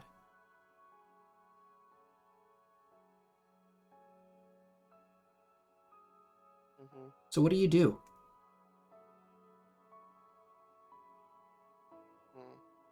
What do I do?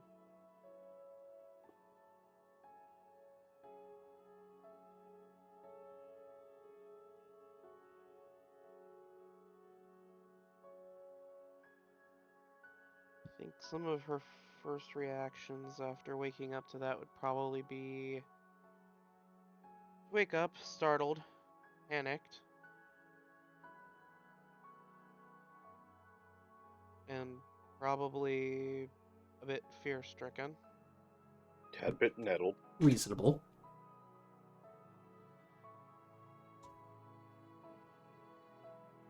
After calming down, she would do her morning prayers.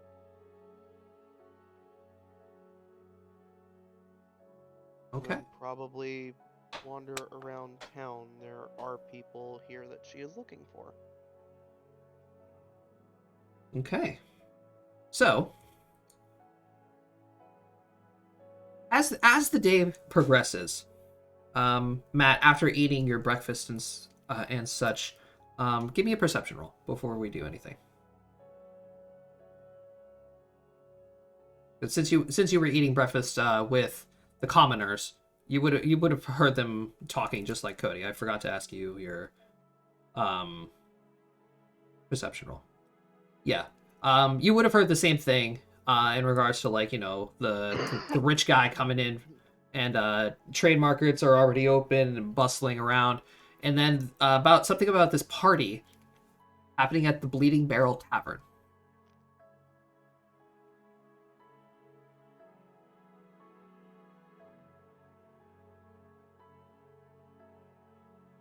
All right, so as you guys make your way out and about to the markets and such, is there anything that you guys want to look for in the markets, or are you just around keeping a sharp eye open? I'm doing my job. I'm just walking around, sort of in a thinking position, not paying attention to where I'm walking and listening. So, just a heads up, my job is basically I'm a fence. So I sell stolen goods. All right, Cody, go ahead and give me a D100.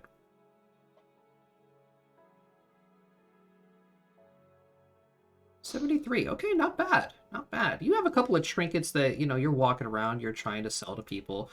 You caught a couple of foreigners' eyes and, you swindled them down to a few bits of gold.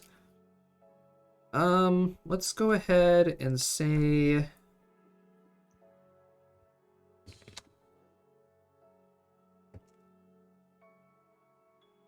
you managed to snuggle out, I would say 39 gold off of people. Nice. It was pretty solid. At least to the early morning. Matt, Dave, you guys are also out on the markets?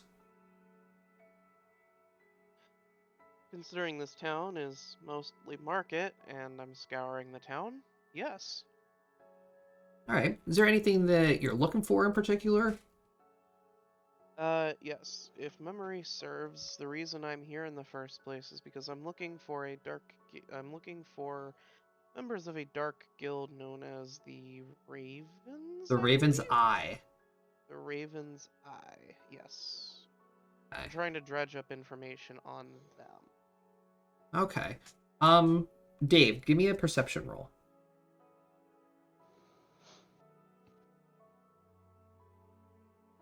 All right, 13. Cody, are you being discreet about your sales?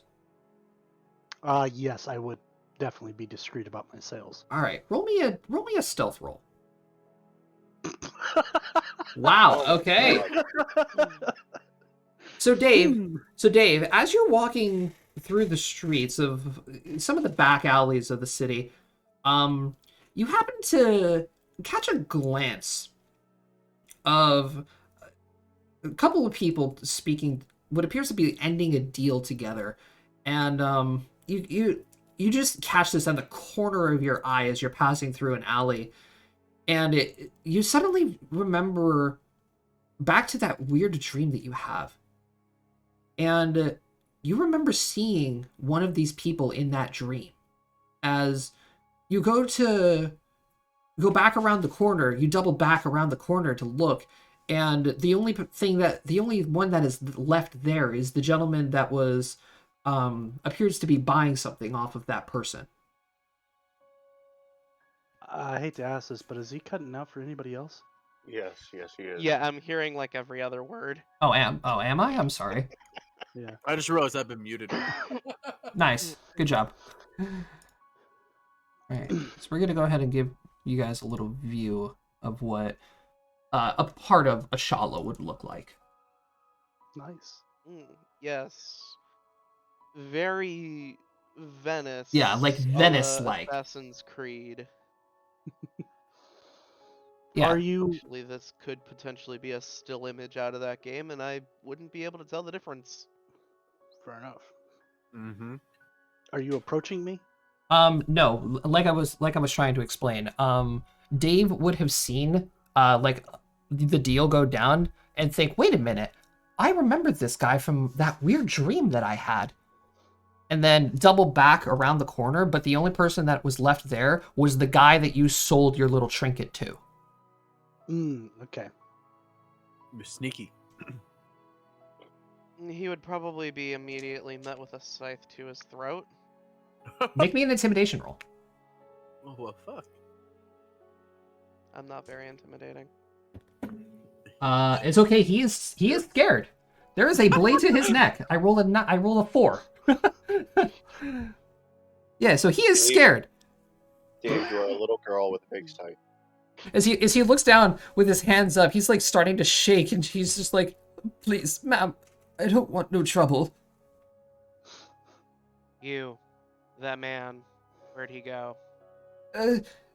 Right around the corner. I didn't see which direction he went as soon as he turned left. As soon as he Thank turned you. left.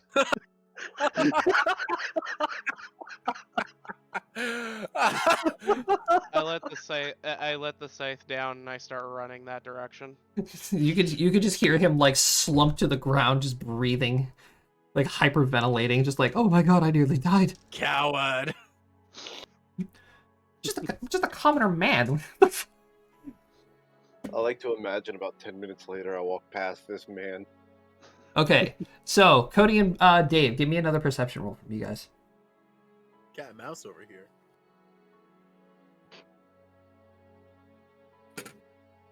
All right, Cody. So as you're walking down the road, you're just like counting your coins, and then all of a sudden, you can hear like what sounds like somebody running behind you.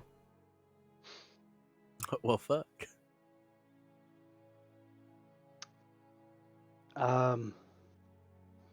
Well, in my trade, that's not a good sign.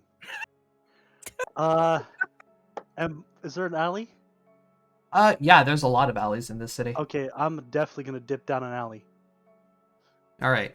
While that chase is going on, let's see, Matt. Yeah, so I was wondering, I don't know if I was muted for this. I don't know how long I've been muted. Did I come in on a specific merchant ship with other members of my guild? Yeah, you would have had a couple of members of your guild with you. Like you Okay. would, you would have ran into them like along as you were searching through the market. They would have waved at you. Did I come in on the big fancy boy boat, or was it? No, that was a Okay. different ship. I wasn't sure because mercantile. Yeah, that's okay. Maritime. Yeah, I'm just kind of perusing around the market, looking at jewelry. They have some earrings, All right. rings. I don't know. Give me a perception roll. Okay. Oops, wrong character sheet. Oh yeah, Dave, you're also still on your level 20 sheet. No, I'm not. Yeah, you are. It's saying It's That's saying true. Rosalie May, level 20. 20. That's because I changed myself in the chat. Oh. Oh, okay, fair enough. All right, so yeah, One. Matt, just walking along the markets, you just happen to glance, like down some of the tents and stuff, and you see this hulking man, like real tall. He's buff and he's carrying a. You have a great sword, right, Brady? Yes, I have a great sword. I'm 5'5". You're only 5'5"? Yes, I'm 5'5" and I'm taller than 270 him. pounds. Okay, never mind. You just see this guy, like I am a wall of a short man. yeah.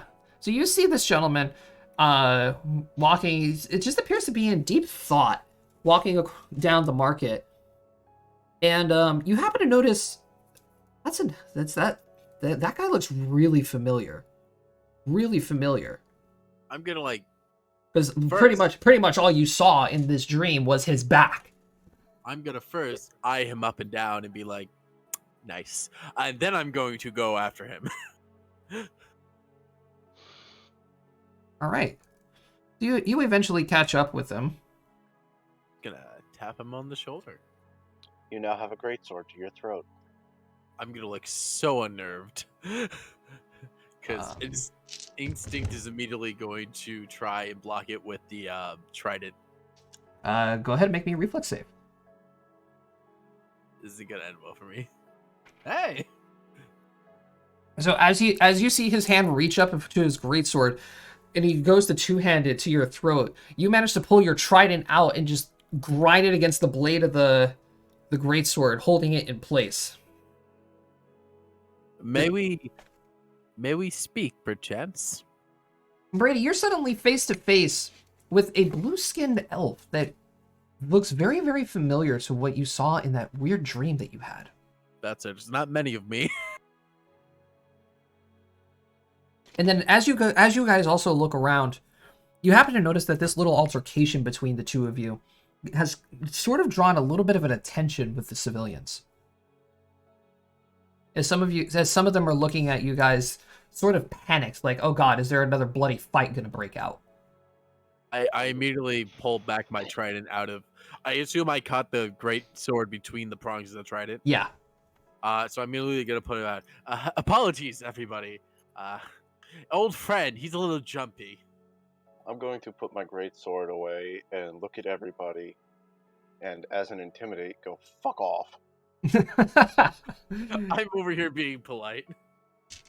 All right, 19 intimidate. Yeah, there's a couple of people that just start to scurry away from the area. Some of the stand owners just like hold their hands out, like, the fuck, dude. May we speak? I don't normally open with this line, but I believe you're in my dreams. I'm just gonna grab him by the shirt and start dragging him into an alley. Joke's on you, I don't really have a shirt on. Well, whatever it is. Yeah, that's something. I'll give it that. All right, so yeah, you guys Grabs you by a nipple. Yeah, so you guys enter an alleyway. This person's wearing a shirt thing. Yeah, so you guys enter an alleyway, and you guys are alone at the moment. Start talking. I was hoping you could. Do you? Where are my manners? Gil Oceanus. So Matt, go ahead and give us a little description of your character, because now we can actually start introducing the characters.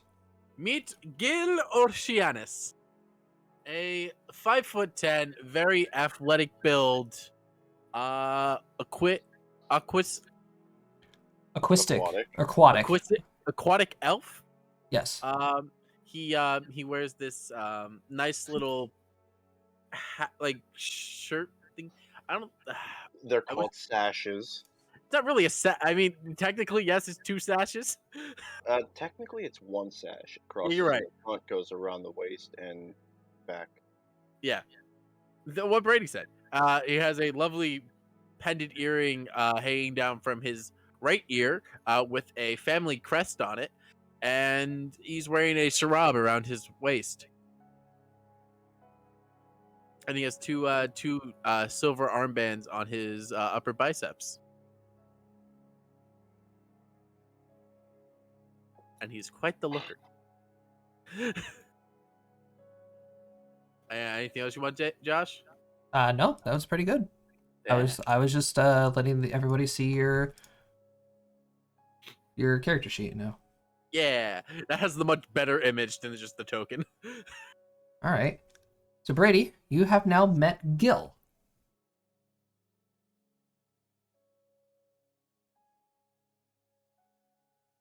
You can call me Usk.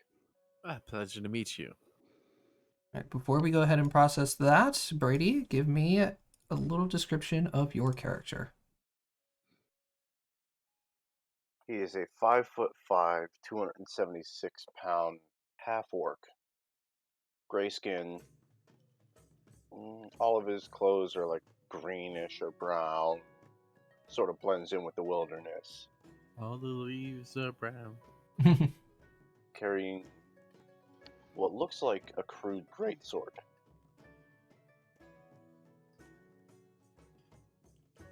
And short black hair, that's about it. I forgot to say what color my hair was. It's purple. It's blue, actually. Fucking anime character up in this bitch. And he also has gray eyes. All right, so we have the confrontation of Gil and Usk. Pleasure to meet you, Usk. Usk, this is maybe a little forward, but perchance did you have a very intriguing dream last evening about a multi-dimensional entity and a woman playing a violin? You're speaking a lot of big words there, man. Did you have a giant monster in your dream and a woman playing a violin? Yes. Hmm. And there was I- a lot of other people. There was. Did you also get the message to find them? Did I get that message, Josh? Yes, you would have heard it. Everybody heard that message at the end. Okay. We all heard Yeah. it twice. Yeah. Yes. Yes, I Well- did. Well, Usk, it seems that we have more compatriots to find. People. I can see that's not your strong suit. Well, if you come with me, Ux, I will assure you that I will do most of the talking. Good. I don't like talking to people. I can tell. All right, now where would we find the other two? I'm just gonna walk off in a random direction. I'm just gonna follow him. Alrighty. So we have Usk and Gil making their way through the city. As we're going to go ahead and cut to the cat and mouse chase between Cody and Dave. So I I would like see to- him cut the I am corner, walking right? through alleyways, not Now- the main streets. Just to let you know, when I dip into the alley, I don't dip far into it. I basically round the corner and then lean up against the wall and wait for the person that I hear running to pass, and or turn down the corner. Okay. Dave, give me. So you're running down the street. I would probably say both a perception, first a perception roll. 16. Okay, and then make me a quick reflex save.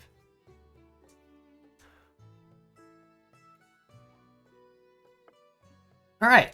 So as you're running down the road, you happen to also glance down another alleyway again as you're running, as this person is just leaning against the wall, and you manage to stop yourself by like grabbing onto the siding of the house, and you are now face to face with this individual.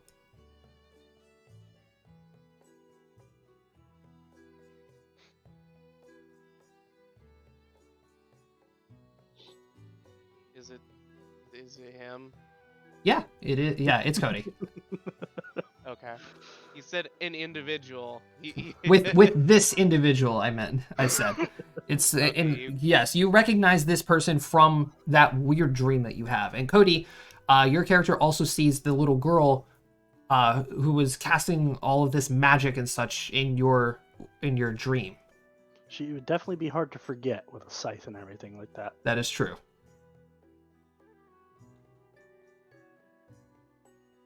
You gotta be kidding me. That's what he says.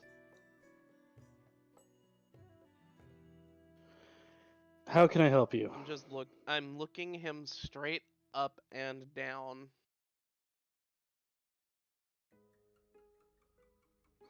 I actually do this multiple times. Everything okay there? You look familiar. As do you. Did you have a really strange dream last night? I don't know what happened last night.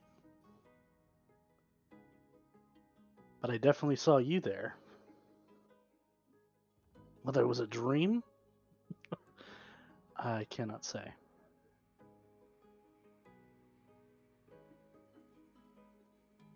It was a dream, but it wasn't a dream like any other dream that I've ever dreamed. I dreamed a dream like no other. No, stop. anything but Les Miserables. I'm sorry, it was too easy. I know it was. I was resisting it. Just like no.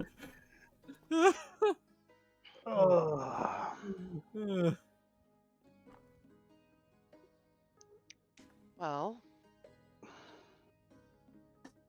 it seemed that elven woman had some kind of want for us to meet. It would seem, yes. It seems that it must be fate, whether that be through good or bad fortune, that we have met here. I'm not a fan of fate. Neither am I. But unfortunately, it follows me everywhere. Welcome to the club. Okay, so I'm assuming. Have you met with the others? No. Have you met? You were the first person I saw, so I decided to chase you down first.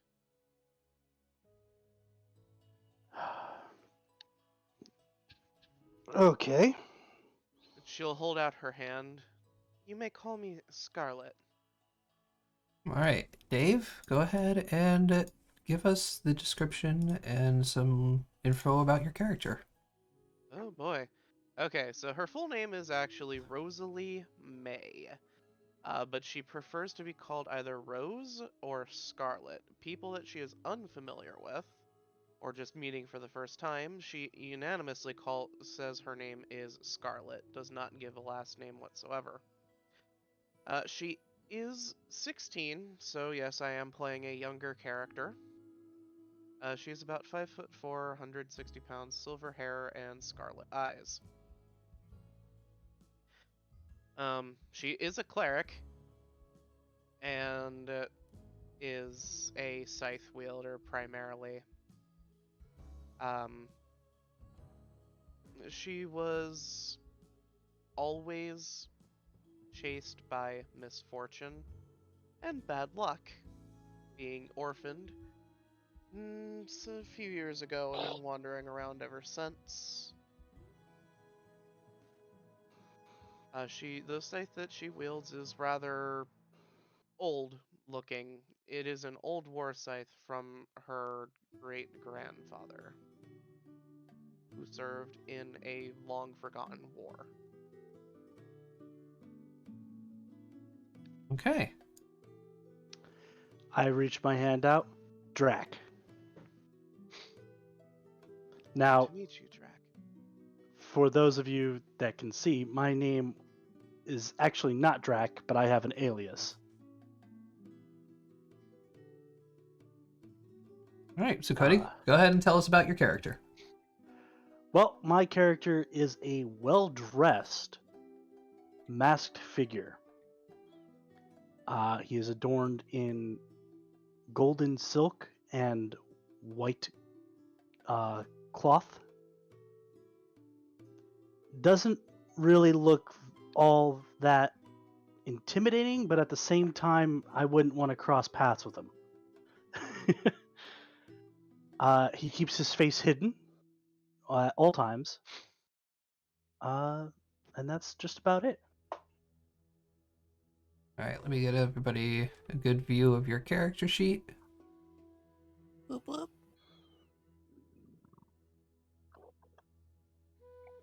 Okay.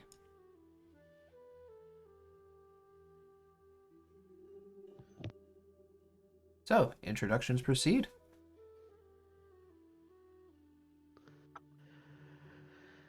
Listen, I have a job to do, and I can't really have a young thing like you following me around while I do so. How about we meet up somewhere later on in the evening? That is fair, but first, do you happen to know of any information upon a guild called the Raven's Eye? Cody, make me either a knowledge history or a knowledge local. Your choice.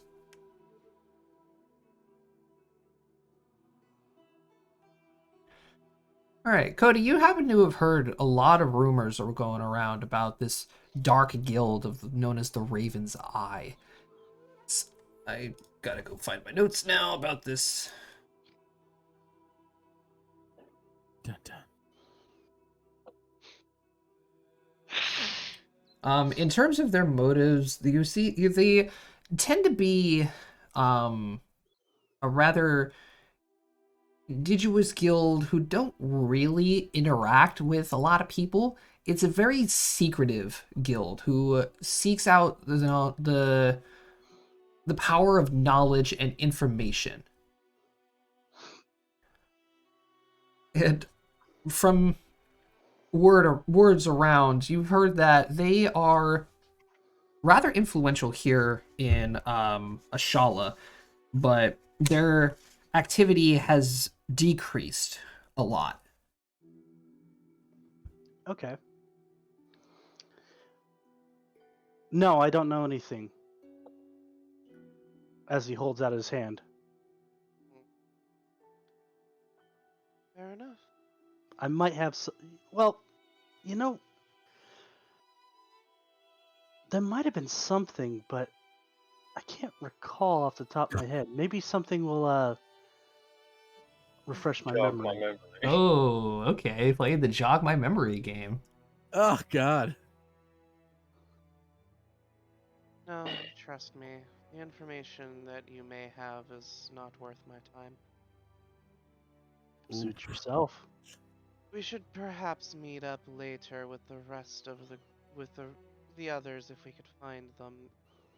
You have a job to do after all, correct? Yes? Indeed. I'll keep an eye out. Nightfall, tavern, center town. Would this happen to be the one with the party going on? Yes. Why, yes, I believe so. I already have plans to be there, so that's quite interesting. Then Very well. I shall see you tonight then, Drac. She would shake your hand. I return the handshake and slip into the alley, deeper into the alley. As she turns around to leave, you'd notice a small ravenet tattoo on the back of her shoulder blade. Cody, make me a perception roll in order to see this.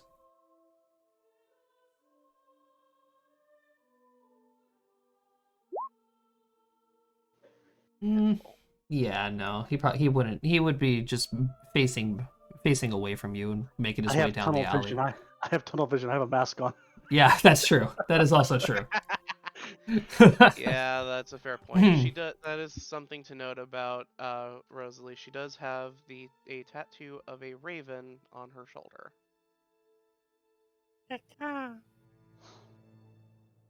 All right. So, heading back to the other band of misfits over here.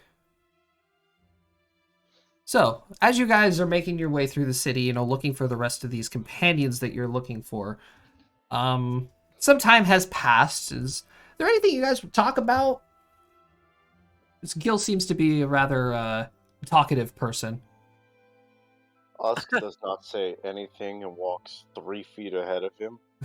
So, where you from? You travel a lot. You look pretty worn. Worn for where? Just gonna keep going with the small talk. It's one-sided. Yeah, as you keep going, Got it's a star sign. You like a Sagittarius, an Aquarius, a All you Nefertiti. All you notice is a big tattoo along his back and shoulders Nice throughout his armor. nice tattoo. Love to see it sometime. I mean, that's a really interesting tattoo you got there. To see the rest of it.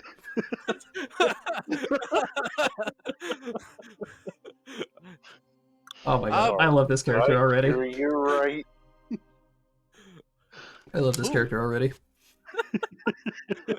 I'm fine. We're just trying to find. Did you hear about the large shindig that's supposed to be happening? I'm going to stop dead in my tracks, turn around, look at this man. The fuck did you say? Shindig, party, No, ball, before that. gala. Large? No. About seeing my tattoo. Oh, I mean, it's super interesting. It's just like the pattern work is super cool. I mean, Make me a bluff roll. Brady sense motive. Oh, why is it the first time I blow roll? Insert day panic. Yeah, Brady, you can see he starts sweating and such. Squirm. It clicks in your mind. Wait, this guy was hitting on you. I've been found out this quickly. God damn it.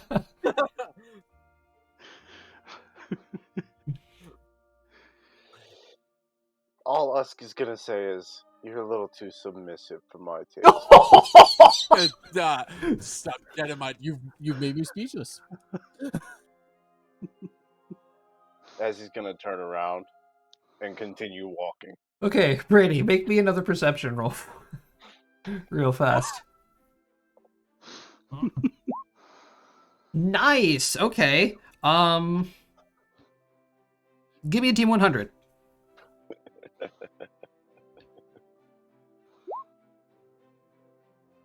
Hello, gay panic. Okay. So Brady, as you're just continuing to trying to get a little bit of a distance away from Gil now, you're a little bit more aware of your surroundings. A few hours have passed, by the way.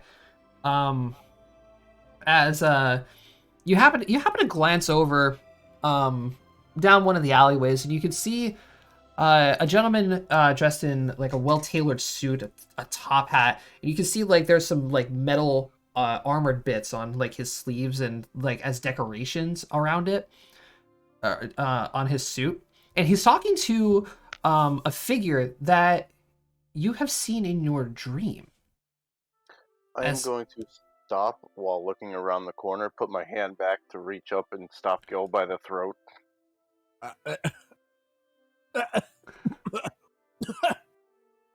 Yes. Say Just nothing. Just the calm yes. I was expecting harder, Daddy. Honestly, I was expecting it too. That's the same thing. Anyway, Cody, go ahead and make me a perception roll. I'm just watching from around the corner. Brady, stealth roll. Oh, I'm not being stealthy. Okay. So Cody, as you're sweet talking this this well-dressed gentleman, showing him like this little clockwork trinket that you have, trying to get a good buck out of him, over the guy's shoulder, you can see this gray-skinned half-orc appears to be looking around the corner, staring right at you, and in his hand he has a blue-skinned elf that reminds you of your dream that you had. The gentleman looks at you and like tilts his head up a little bit, and he goes, "You feeling all right there, lad?"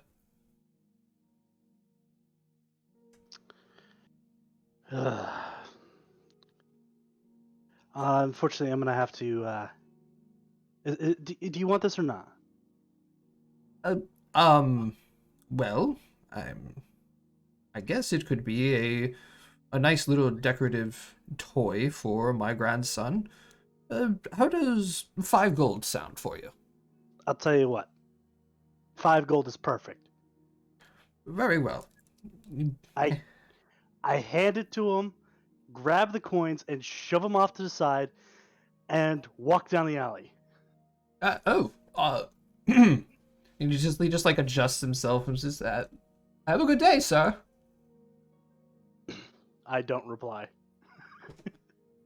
All right, Brady, you see this this trade go down, and he just shoves the guy off to the side as this cloaked figure disappears down into the alleyway. Do I add the 5 gold? Yes, add the 5 gold. Did he walk away from us? Yes, he's walking away. He's I walking would be walking towards to you. Oh, okay, you didn't say that. As he walks towards you.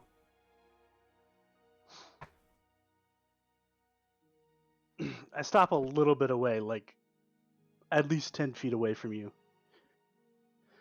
I'm just holding Gil by the throat. You look familiar. As do the two of you. Don't mind him. He's just in a little bit of gay panic. Called out already. Well, nothing wrong with that. Oh, same. He's a little too submissive for me, though. I wasn't. You know what? Listen. Did you have the same dream, or whatever the hell that was? Yes. Clearly, if you look familiar, we had the same dream. I'm gonna take Oak's hand off my neck. Rub it a little bit. My hand or your neck? My neck. You have to specify that now, Matt. I do. Don't I? Oh, And I'm gonna walk up to Cody. As he's walking up, I'm just gonna look at him. He's a talker. I extend my hand. Gil Oceanus and yourself. Drac, as I grab your hand and Oop. shake it. The pleasure is all mine. Now, have you perchance found the other individuals in that dream? I found the scythe lolly. Oh, the child. There was a child.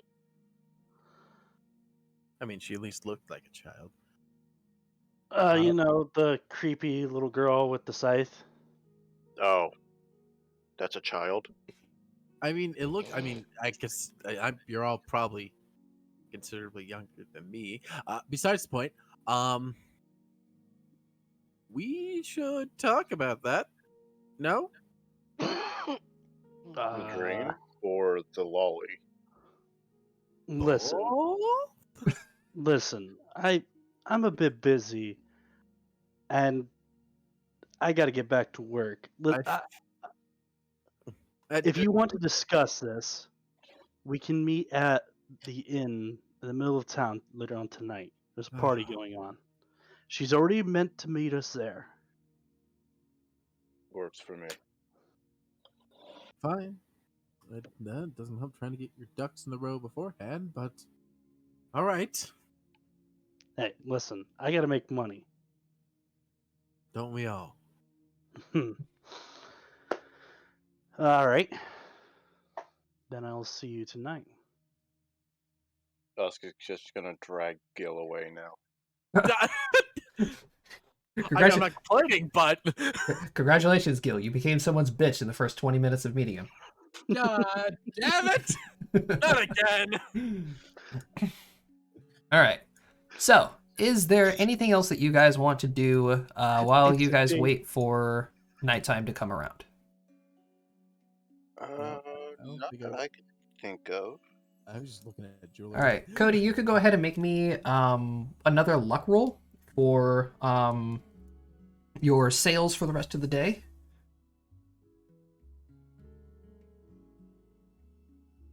Okay, nice. Not bad. Not bad. I'm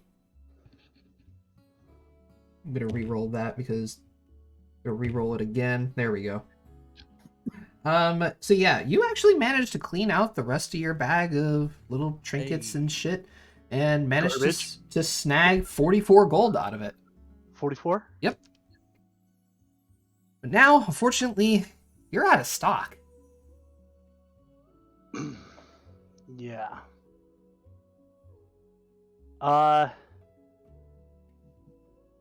What time of day is it? Getting later in the afternoon? Yeah, I would say it's about 5, 6-ish right now. A lot of time has gone by. Okay, I'm gonna make a quick stop somewhere in particular. Okay, where's that at? I'm going to go to what I would basically describe as my handler. Someone Right. I report to. Yep, okay. Within the Serpent Syndicate because I have a bill to pay. That is true. So, you're walking around town a little bit. And you happen to come across a group of people that are just sitting and chatting in an alleyway, having a smoke and a drink. And around one of their necks, you happen to see what appears to be a small symbol of like a gold ring that is being surrounded by or a golden ring surrounding a snake. And I'm gonna drop the syndicate symbol in images on the Discord. Of course, there's like a golden ring around it. Mm-hmm. Out of curiosity, what would be my handler's name? Because I'm probably gonna have to keep in contact with this guy. They don't actually give you their names. They just keep telling you just look for the syndicate symbol. They'll know what to do. Okay. People who display our mark are higher up. And they'll know what to do. So I approached the gentleman. Afternoon. Good afternoon. What business do here you to make- have here? I'm here to make a payment. Protection payment. He's gonna look over to two of the guys that are here. There's like 5 people here. He's gonna look over to 2 of the guys. He's gonna like shake his head behind him as the 2 guys are gonna get up and maneuver the other dudes down the alleyway a little bit out of earshot. The gentleman's gonna turn to look at you and say, "You must be the one that we are meant to be protecting, isn't it?" That's correct. All right. Very well then. He's gonna pull out like a small piece of parchment and scribble on it. And then he's gonna roll it up, and then he's gonna take his fingers, he's gonna whistle out. And then down from above the roof, you see a small like barn owl come down, land on his shoulder. He's gonna tie up the little note, hand it to the owl. Owl's gonna take it in its beak and fly off. He's gonna hold out his hand and say, "Your payment, then, sir." I'm gonna drop 80 gold on him. He's I'll have the gonna. rest before the end of the month. All right, very well. We will accept this for now. Just don't forget the rest. You know the consequences. I'm well aware. He's gonna take off his hat, dip it at you, and go back to his conversation with the others. And with that, I'm going to start heading towards that tavern. All right. Dave, Brady, and Matt. Nothing else you guys want to do in the meantime? No, not particularly. Husk stops at one of the waterways. I mean, I continue to do the thing I've been doing, but other than that. Okay. I'm gonna stop at one of the waterways and just stare in it for a little bit. Okay. I eventually leave Usk, and I'm just gonna keep wandering around the city. I might go for a swim in the waterways. All right. Very well. I'm a fish.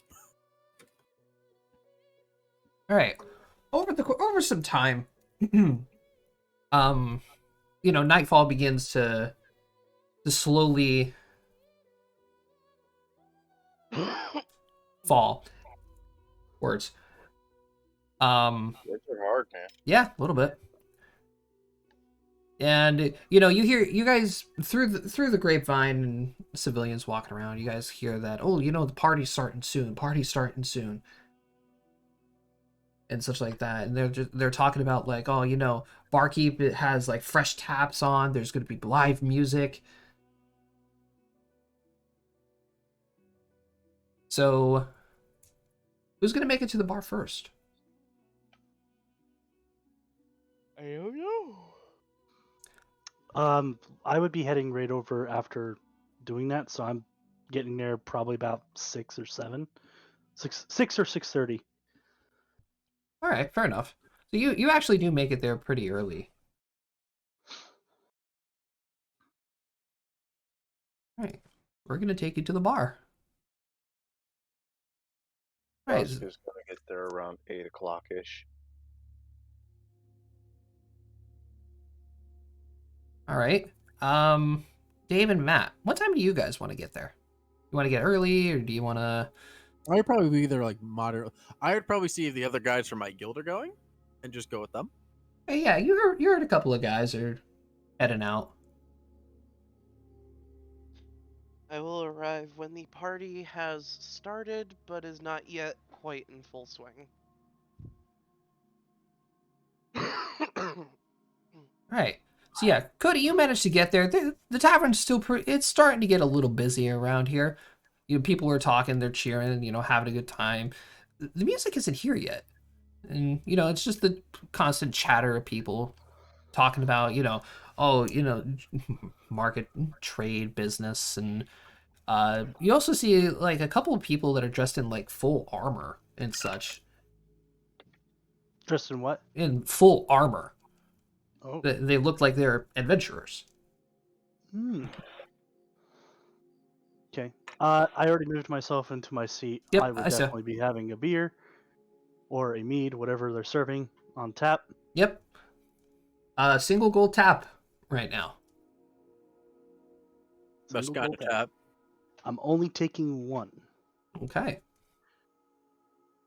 In this case, then, I'm pretty sure Matt would arrive next. All right. So Matt, you enter the bar. It's pretty busy. It's people are talking. The barmaids are rushing around, taking orders, delivering drinks and such. And off in the corner next to the fireplace, you happen to see one of the strange people or the gentleman that you ran into with Usk. Well, I would excuse myself from my friends then. Be like, oh, my apologies. I see an old acquaintance of mine. I'll catch you all before we catch the ship back, all right? Yeah, not a problem, man. Go for it. We'll be here. I give him a good old two-finger salute and I make my way over to Cody. I kind of just like casually sit across the table from him. So the gay arrives first. He just slopes defeated. Around. So you guys would you guys try and or could or Gil will definitely attempt to strike up a conversation. fair enough. I'm very vague on answering anything you ask. But you do notice something. I don't take my mask off. When I go to take a drink, I actually move the mask off Lift to it the up. side and pull down a secondary mask underneath. Oh God. You, I He's must say, Obito and you are Kakashi. quite shrouded in secrecy there, my friend. You must have some dark, terrible past. If only. Fair enough. Maybe just Jesus. horribly disfigured. All right. Perhaps. Around this time, Dave would arrive.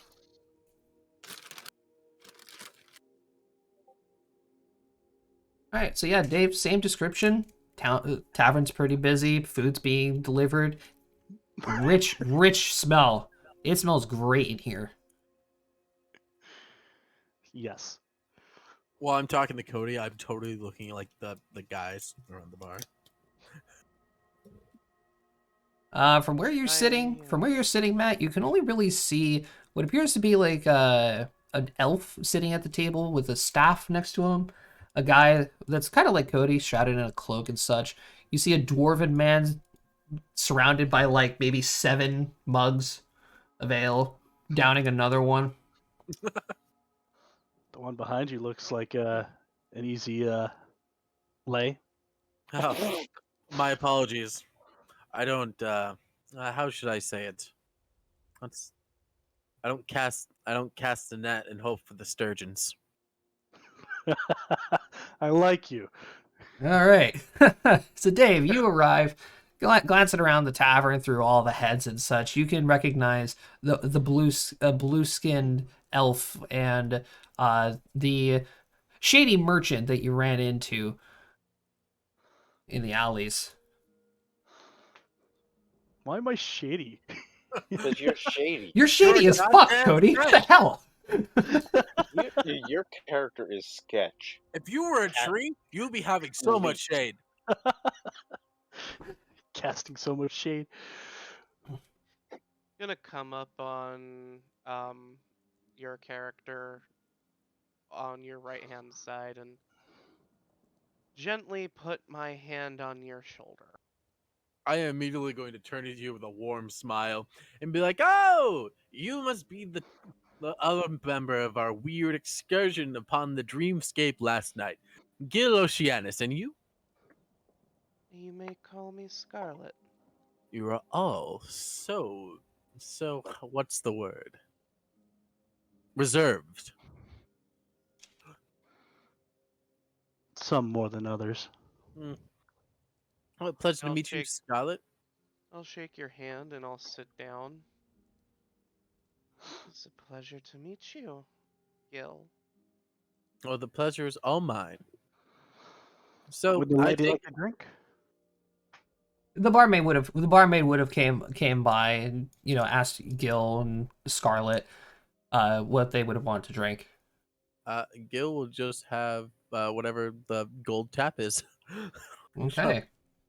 Whatever they Actually, no, give I to would have. minors. Josh, is there wine? Yeah. Fucking, I'm having wine.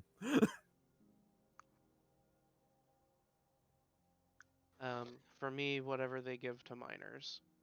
That would be either some non-alcoholic juices or water. Chalky milk. It's a Um, little bit curdled. Hold on, breast milk. That means chunky milk. Good God. Water. All right. Tea. So, Rose, I take it from your performance yesterday or last night. I'm not sure which. You are some type of cleric or paladin. Hmm. You have an eye for the magics, I see. I mean, if it was not obvious from my own dazzling display, I do tend to dabble in the arcane arts. Yes, quite. I am a cleric.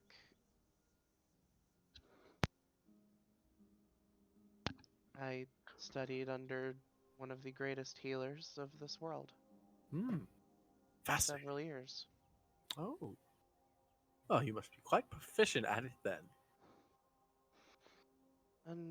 Unfortunately, I'm not that talented at it. Not yet, at least. No, everything shall grow in due time. Oceans swell, palm trees rise. If last night was any indication, you two will be a force to reckon with. Yes, in due time, though. And sadly, I don't know where those spells came from. That was strangely odd. All right. Brady, you would have entered the bar at this time. Look around, see the blue man. Point, yell, bitch, and then walk forward. Slump forward with my wine. Uh, and as I'm walking to the table, or up to the table, I didn't get your name. I don't know you. Sub.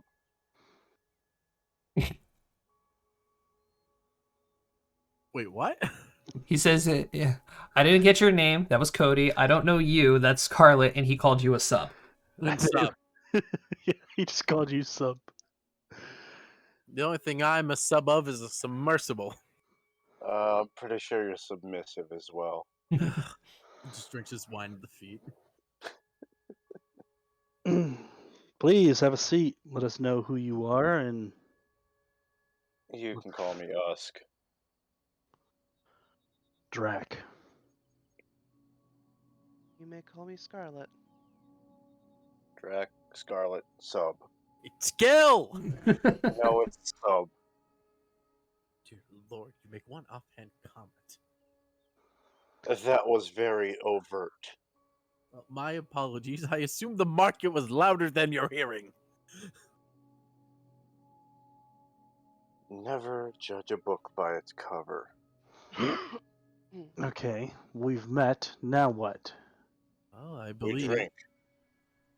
Well, if I were to make assumptions, You paying? no. No, the sub's paying. I am not paying. Brady, the I bar. like that idea. Brady, the barmaid would have came by and took your orders. Whatever's on tap. I All would right. assume, considering we do not see the woman who is most likely a bard here, and there's no musical accompaniment yet, she will be the last piece of this puzzle to arrive. Presumably. That is if she arrives at all. That's true. You know, that thought never crossed my mind. I came here for other reasons. Oh, there's a Everybody's party. got their own reasons other than what needs to be done. I don't know. I am quite worried about that dreamscape we are in. Those monsters were quite I wasn't worried until There became two. little Miss Scythe Pants showed up. Because that meant it was real. Agreed. At least some of it. I did not anticipate to actually find you all. I will admit to that. I mean, it's as shockingly and as annoyingly as it was all real. There was high level magics going on there, none of which is within my school of Arcanum, and I assume neither yours, Rose. Scarlet, my bad. Yours, What did Scarlet. you say? The Arcanum that was used in that spell was not mine, and I'm working underneath the assumption it wasn't yours either. Which one? The one that woke you? No, the one that put us in the dreamscape. You were the one that made the save, weren't you, Yeah. Matt? The first one? Yeah, Matt made the first save. Yeah, no, that's because that's because I nearly killed you with a single spell. Oh, I'm assuming. Sorry, let me reword. I'm assuming you, Scarlet, did not put us within the dreamscape. You knocked me out of it. I knocked you out of it. I did not put us in there. So I that do not means. have such powers. So I that Oh. didn't even know I means. had such powers that I had in there. That's So- a true statement.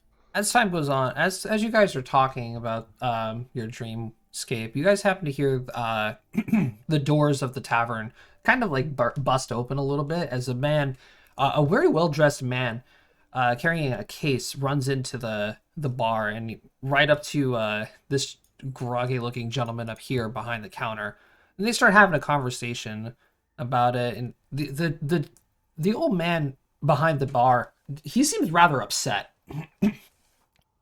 And then he just waves at the gentleman and over at the tavern, and the gentleman tips his hat, and of course, and he starts walking over to the corner here where he would set down his case on the counter. The old man would go back to talking with this lady over here, and this gentleman would pull out a rather strange instrument, basically an accordion, and he would begin playing music for the tavern to enjoy. Is it a concertina? Sure, let's go with that. I was going to say a hurdy-gurdy, but you know. Oh, that's even better. I would have been so much happier with a All right, hurdy-gurdy. let's go with a hurdy-gurdy then. I assume because you said accordion, you were thinking like something in the same family, which is a concertina. Yeah. But Um, yeah, let's go with a hurdy-gurdy. Sure.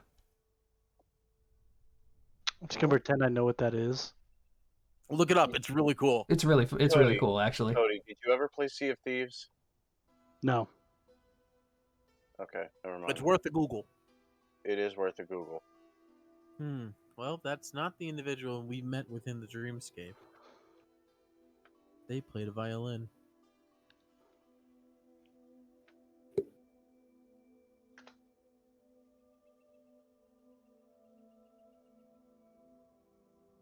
So you guys were talking about who would have put you in that dream world?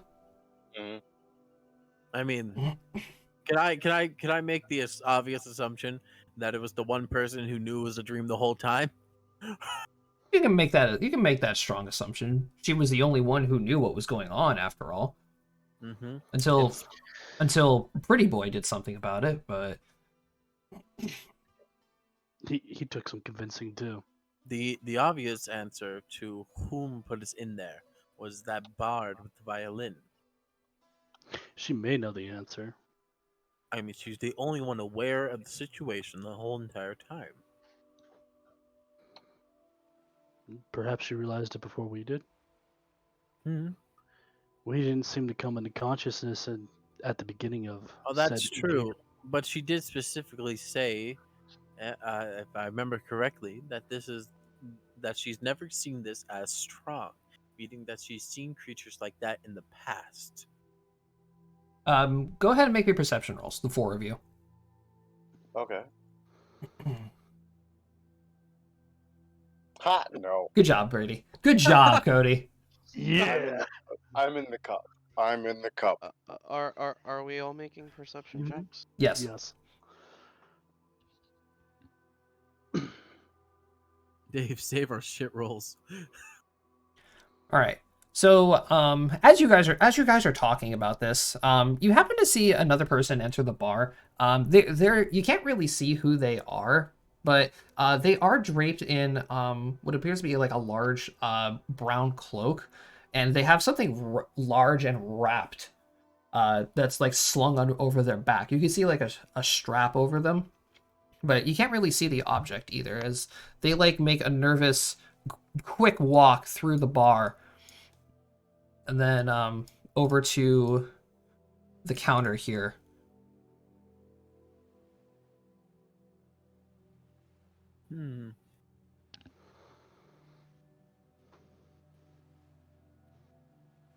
Miss Scarlet, did What are we you looking also at? see the same shady figure that entered the bar? Yes. I Yes, see I a did. shady figure right there. And he points to Points Cody. to Just If remember, you- there's 3 fingers pointing back at you, bud. If I I never will, said how I was pointing. I And will be where right back. Okay. did the shady figure go again? She's And over. They're over here talking to the barmaid, the barkeeper now. As like he's like walking around the corner now, like almost yelling at this girl.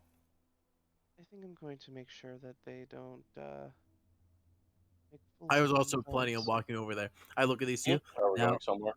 no, you two stay here. We will be right back. What if I don't want to stay here? Do as you please. I'm not your parent. I'm kind of just gonna sit at this chair and observe the situation. I'm going to move tables as well. I'm just gonna chill here. All right. So Cody, Oh. you see them walking down and changing tables. I am going to make a quick perception check. Nope, Actually- not one. Oh my Actually- god.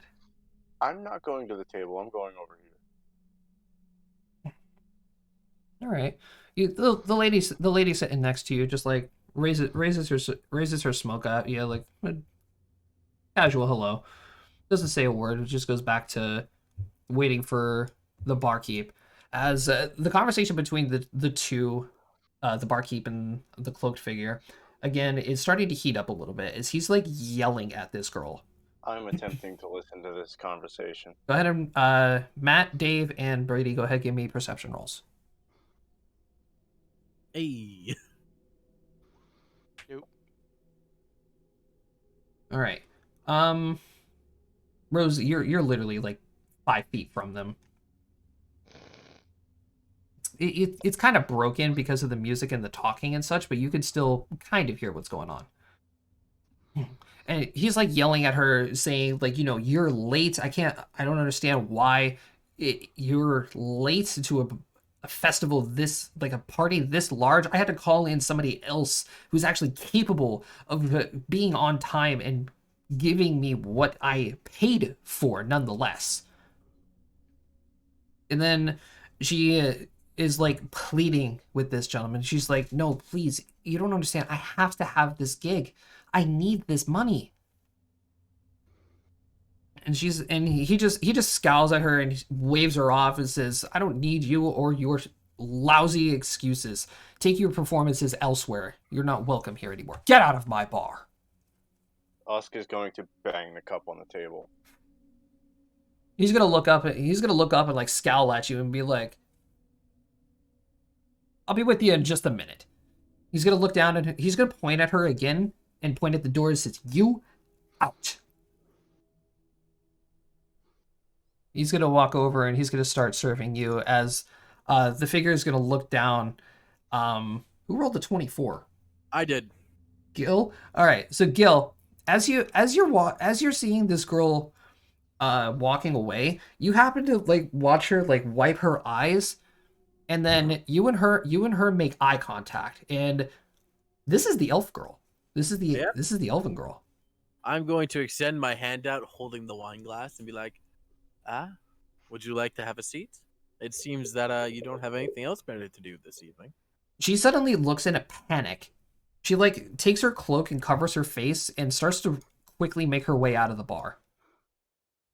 Scarlet, we're leaving. I kind of just like whistle as loud as I can to get Cody's attention.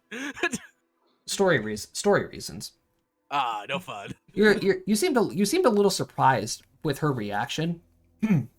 As you watch her run out of the bar, you happen to see this table of individuals right here.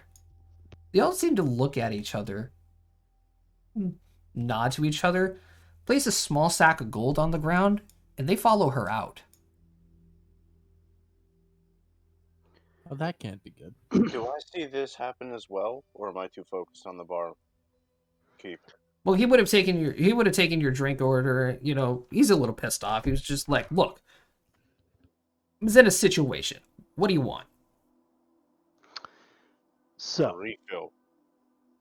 As he takes your mug, he's like swipes it out, and he's like over here refilling it. That's when you would have seen this whole thing go down.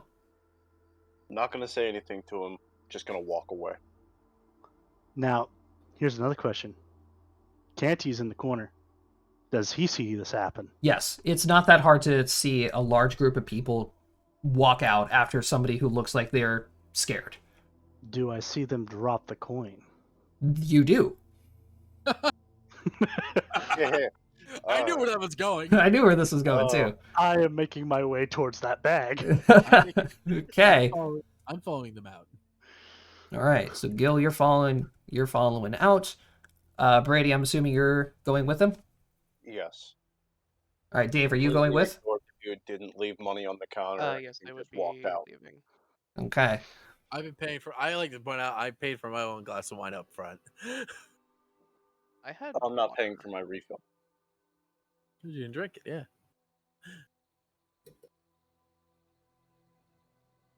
All right. So yeah, Cody, you're just like strolling down. Make me a sleight of hand check.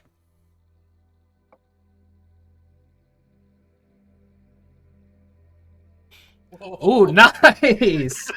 Okay.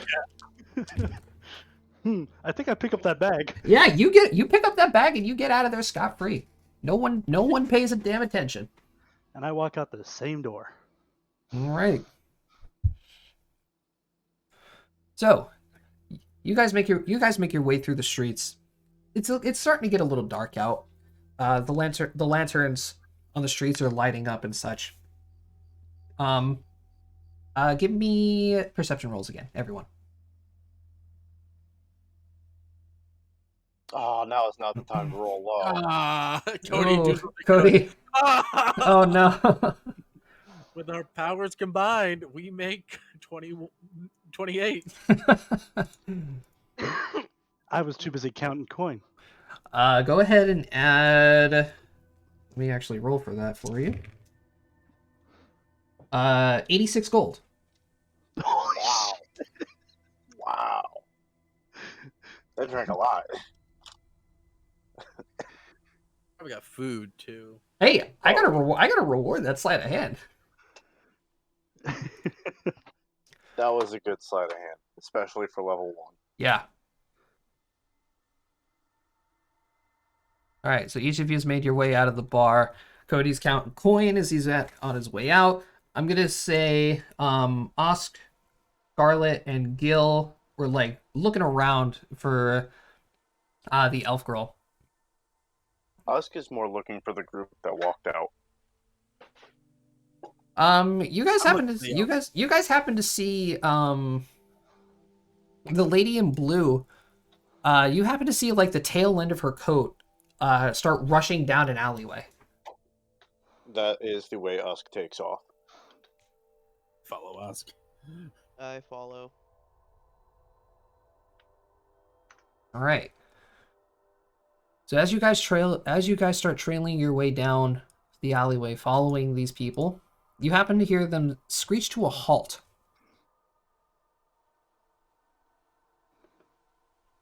Does somebody grab a hold of me? Yes. Okay, because otherwise I wouldn't. And It would've grabbed you. down the alleyway, you happen to hear this group of individuals start talking to this girl. They do seem really creepy. So you can hear them start saying, they're like, "Hey, we saw that you were a performer here, so it means you're a bard, huh?" They're getting real creepy about it. Like this guy, you can hear this guy's deep voice from around the corner saying, "I heard a lot of stories about bars." Usk is just gonna peek around the corner. If he sees him touch her, I'm going full bell on this from the abridged. That is a bad touch. All right, so you guys are going to be coming in from the top up here. And So we're coming down the alleyway, not. yes, you guys are coming down the alley. Quick question: how many hit points does everyone have? 16. Don't ask. Not enough. Who has a single digit hit point thing? Me. Me. Oof. I at least break double digits. Um, I've got almost. You can hear the girl speak back to them as they're continuing their arguments. They're saying, "I told you I don't have any money. Hey, I was just trying to get a job." Josh, What's up? acrobatics to get on the roof. Go ahead, roll it. Damn, Cody. 172 in one day. Yeah, seriously. All right. So yeah, you see Drac start scaling the wall. He's on the roof now.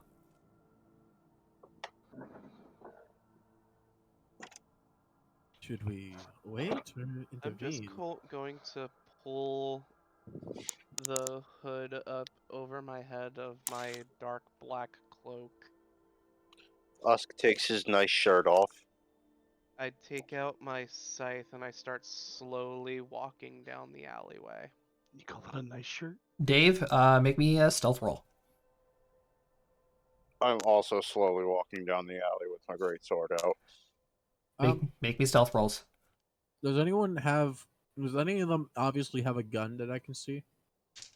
From what you can see, there is this character who looks to be cloaked, has a couple of knives at their hip.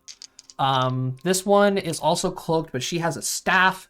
This one has what looks like a scimitar and a pistol at his side. And from where you are, you can see that this guy has like a large trench coat and a top hat on. You can't really see any weapons. This guy is in a lot of armor. All right, fair enough. All right, I guess I'm making that stealth roll. Alrighty. So as you guys are making your way down the alleyway, you can hear them keep talking. It's just like, "Well, you don't need money, darling. You could just come with us. We can find you some work. It's not that big of a problem."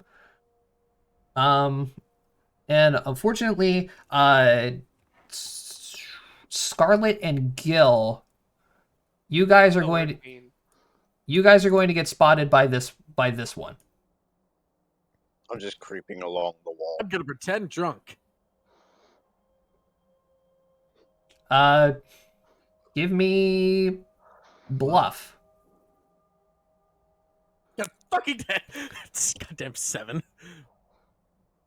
She definitely knows you're acting it, as now she's fully aware of all three of you. She's gonna go, "Hey, you guys don't need to be here. We got business taken care of here." Oh, do you? I came out here pissed. In that case,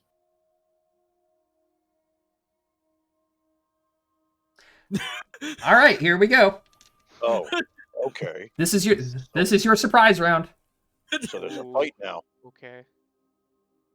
Alrighty, so I have to make a reflex save against that water blast. I do not make it. You only take 6 non-lethal damage, but still, you also get I'm pushed. charging this one. I'm moving up to this one, and Oh, you're knocked prone, Josh. Oh, lovely. So that person's prone, Dave.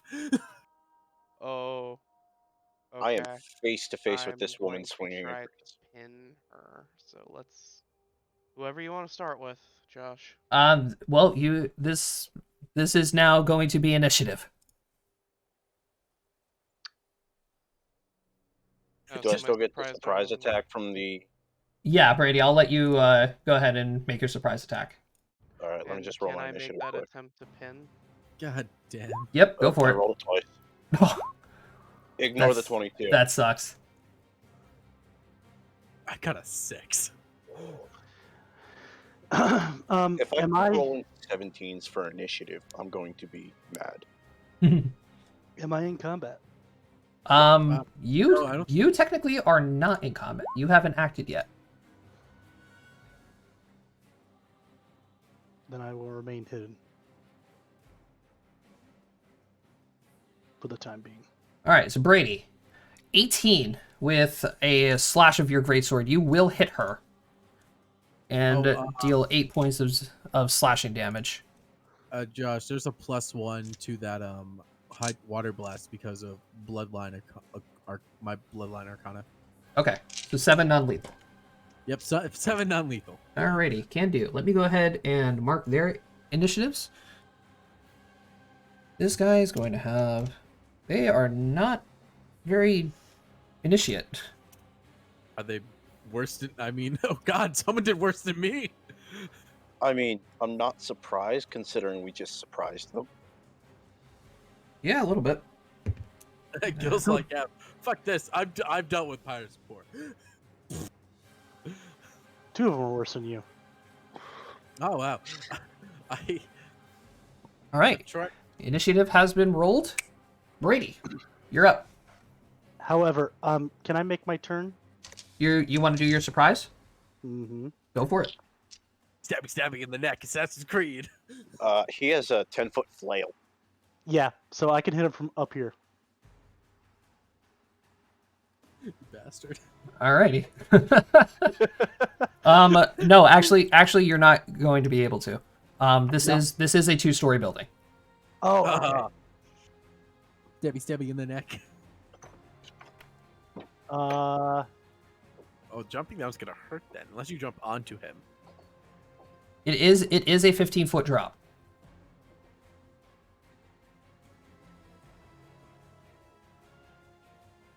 yeah, screw it. I'm gonna jump. All right. Acrobatics first. Yep. Because these are clay tiled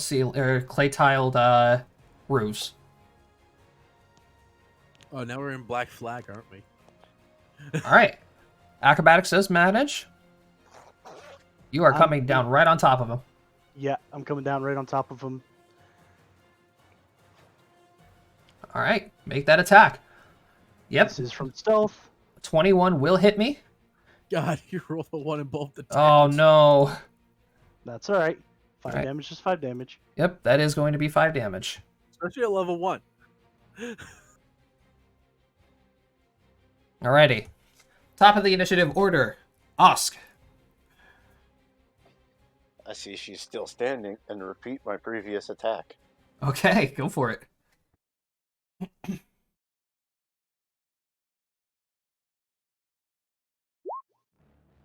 Can we try not and kill them? Oh damn.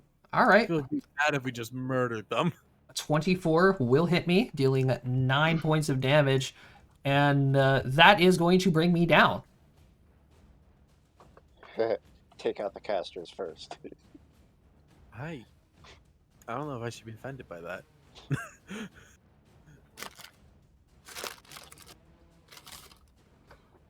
Alrighty. Scarlet, you're up.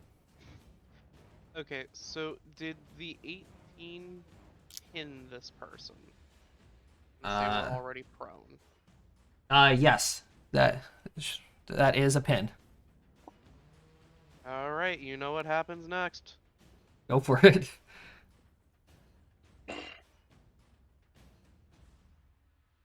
That will consider them helpless, and that is an auto coup de grace. 26. If that does not kill them, they now need to make a fortitude saving throw beating that number or die immediately. No, You killed they are dead. They are very dead. You killed them So, yeah. probably 3 times over. So yeah, Gil, you watch me put my foot on this person's chest and chop their head off with one swift swing. So I'm not against killing them, but I feel like we maybe should have waited a bit longer to learn what they were doing. All right, Lady in Blue. Maybe keep one alive. Oh, she is going to fail that save. And she is going to continue to bleed out. Please stabilize the one in blue, Dave. Would you believe me if I told you I don't have stabilize? No, but also yes. Well, all right. I don't know. I no longer need to pull up that page because my spellcaster is dying currently. I would like to point out I did that without raging. Yeah. Oh, my poor spellcaster. No. All right. I do have stabilize. Don't worry. All right. So, the girl is going to spend her movement and she's gonna spend her movement unwrapping what was slung around her back, and you guys can see a large piece of silver, like what appears to be a silver like metal, and she rests it up and takes out a violin bow, and she begins to play a song, and it washes over you guys and gives you all +1 on your saving throws and a +1 on attack and damage rolls. And it is a very beautiful song.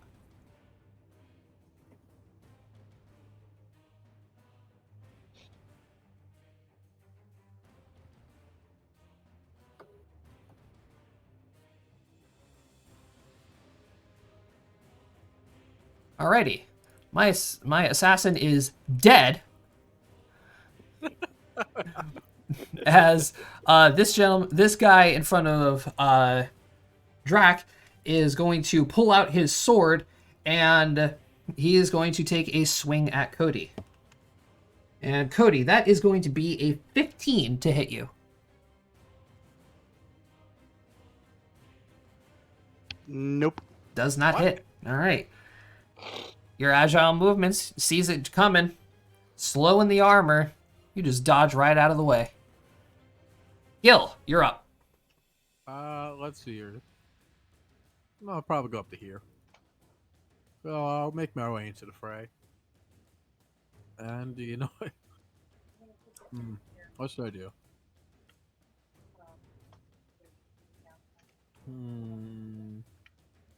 Fuck it. We'll just do it again. We're just gonna. How far away is this boy? Close enough, probably. Yes, he is. And water bazooka. Water blast. Ugh. Gil uses hydro blast. Water gun. He only does one. No, it does 2. All right, does 3. Yeah, does 3 damage. 3 non-lethal. Better question is, did you make the save? Oh yeah, reflex save. My bad. No, not 1. Hey, all right, you're prone. All right. Oh, these poor guys. Well, I'm not going to be prone any longer. It's his turn, and he's going to spend his movement to get up. So your whole turn. Or your whole movement. Now. Yeah, it is your whole movement to get up. And then he's going to draw his pistol, and he's going to shoot at the elf girl. What's he doing, Josh? He's You cut going out. what? He's pulling out his pistol and shooting the elf girl. And that is going to be a 14 versus her touch. That will hit her. I knew I should have done the other thing. and she's going to take 6 points of damage.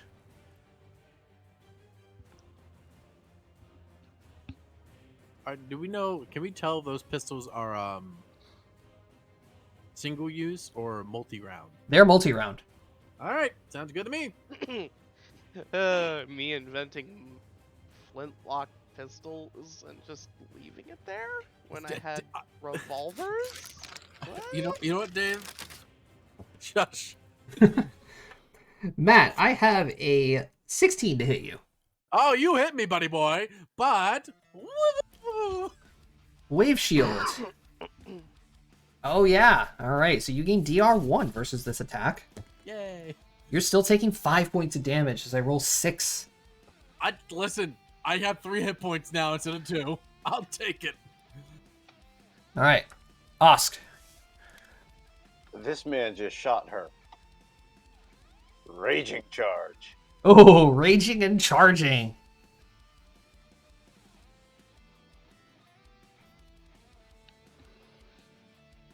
Give me 1 second here. Gotta add that to charging.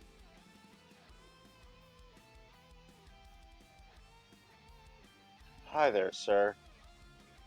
How do you feel about a greatsword? Ow! Oh my god, ow! How are you doing so much damage? Yeah, you hit me and I am dying. Greatsword deals 2d6 plus 8 from my strength. Yeah, because he's raging. Mm-hmm. Oh my god. Ow! Barbarians are broken. Yeah, you give him a good slash right on his side. He is bleeding out. Rosalie. Or Scarlet, sorry. I'm going to move to here. And I'm going to channel energy. Alright, everybody heals 5. Hey, I'm back to full. Yep, I can literally hit I will be everybody, right back, guys. I gotta check something. Yeah, go for it. including the ones that are bleeding on the ground because I don't have control over that. Ah, fun. Okay, well, actually, that will bring one of them back. We're still prone. Alright, the mage save fails. She is still bleeding and dying. Well, And she healed dying. 5, so I'm leaving. You did not bring her above her her down. She's still down and dying. Yep. All right. I'm bleeding. I'm bleeding and dying. So, the elf girl is going to continue playing her song, but you're going to see her bow and her violin slowly start to channel a light blue light as she is going to begin casting sleep. I have to go. Oh? Oh? Yeah, Joe's here early. Oh shit. Okay, no problem. Alright. Well, if anything, my next charge is against the scimitar wielding. Okay, we'll do. Alright, later. Later. Alrighty, so let's see. 1, 2, 3 saves. Or will saves for that matter. As Also, I rolled my initiative because I didn't add that yet. oh, that's fine. Okay, well, 2 of them are going to make it, and this gentleman right here is gonna fall to the ground unconscious.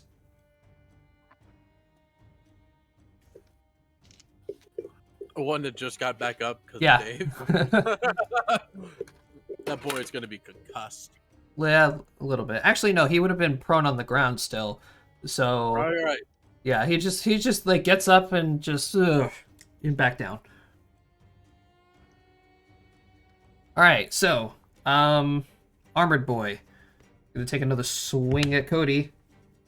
How does a 15? Nope. Nope.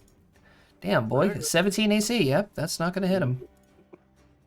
Pretty well armored. Fortunately, this guy is not built correctly.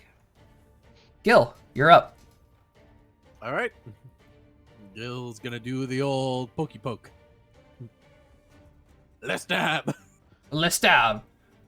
11. That's Not 12. 12? Still not going to hit him. I'm a sorcerer.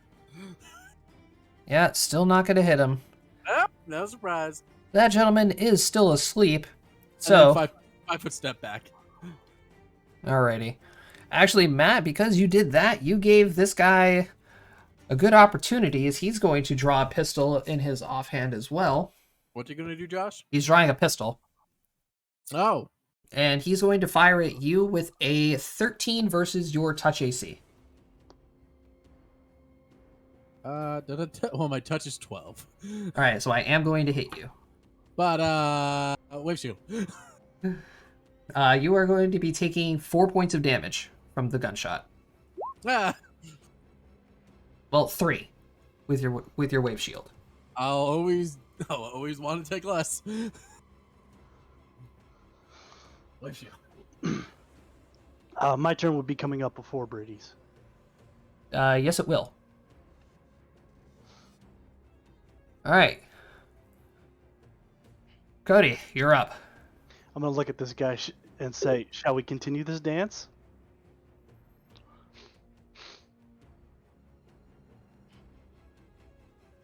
Does he respond? He's just gonna snarl at you as he grips his sword again.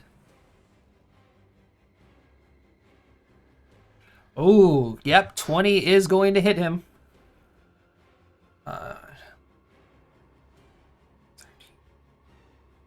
You are not going to get your sneak attack, so you are dealing Still stealing 8 damage. 8 more points of damage to him. Actually, Cody, did you add the modifiers yet? Nope. Oh no, I did. Oh, That, okay. that is with the modifier, yeah. All right, Oscar's going to turn around, take a big old swing at this guy. Let me just go ahead and pull up his character sheet real fast. Dead. He was bisected.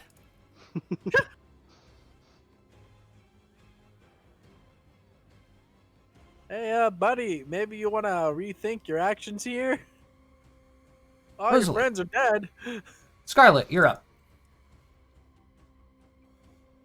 There's I one am dying, going one's to- asleep. I'm going to use Rebuke Death on this one. So this is a D4 plus 1. That's 4. All right, that is 3. You stabilize her. She's stabilized. She is still unconscious, but she is not dying. Yes.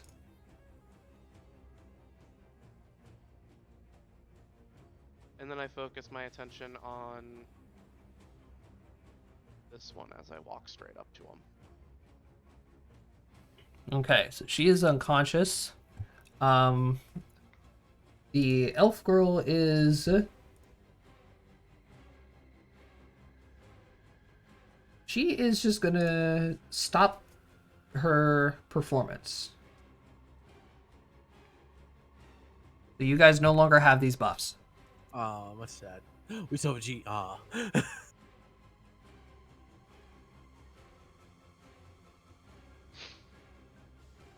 Alright, he is dead on the ground. Gil, you're up. Hello, it's me, Gil. You know what I'm gonna do? I'm gonna make sure this boy isn't shooting any more guns. And I'm going to cast Damp Powder. Yeah. Oh, there you go. Now, does the gun have a will save?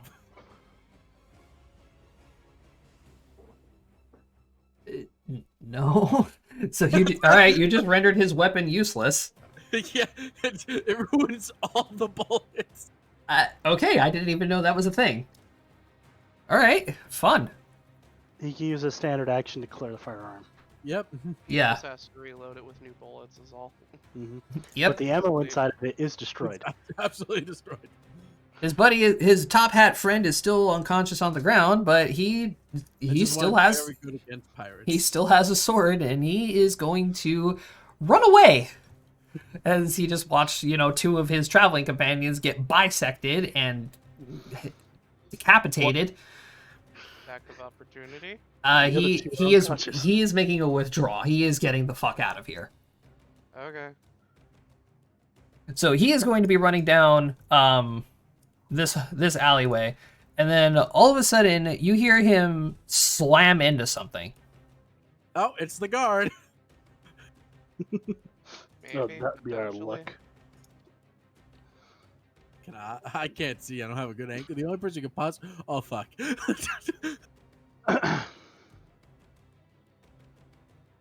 As he like slams directly into this armored man, as he just picks him up by the shirt. You can just see that you guys can down this alleyway. See this man rise up like 3 feet off the ground, and you hear a muffled voice. Would probably be through helmet, as he gets dragged along with the rest of the guardsmen here. Cody's going in the There's a big man in front of me. Yeah, that's fair enough. Ow, Dave. And I'm gonna It's not dip a into this natural bush. one. Yeah, not a natural one, but I'm in the bush. 1, 2, 3, 4, 5, 6 perception rolls. Even I'm weirder, gonna it's lose my shit. Oh, Cody, Hmm? you almost got away with that. Ah, shit. As the rest of The the almost. That's the unfortunate. as the part. rest of the guards are going to run up, forming an arch around their captain and this lone dude that's left. Some of them have rifles, some of them have swords. And they're all just shouting, "Stop, all of you! Nobody move!" Okay. And I- would somebody mind telling me exactly what the hell is going on over here? I raised my hand. I'm still in the bush. So there were this young lady here left the bar, and she was pursued by these guys here, which 2 are dead, 2 are unconscious, and the fifth one you have. And so when they started harassing her, so we started to attempt to peacefully subdue them, but they made it no choice in us but to engage in combat. The guy that he has on his, the guy that's being like held up by this guard, is going to, like, in a panic, like grab onto the captain's hand and say, "No, sir, please! They attacked us first. We had nothing to do with them." I have no idea what it is that you said, Josh. The guy is going to look at the captain and say, You "No, attacked us. Captain, we have no idea who these people are. They attacked us first."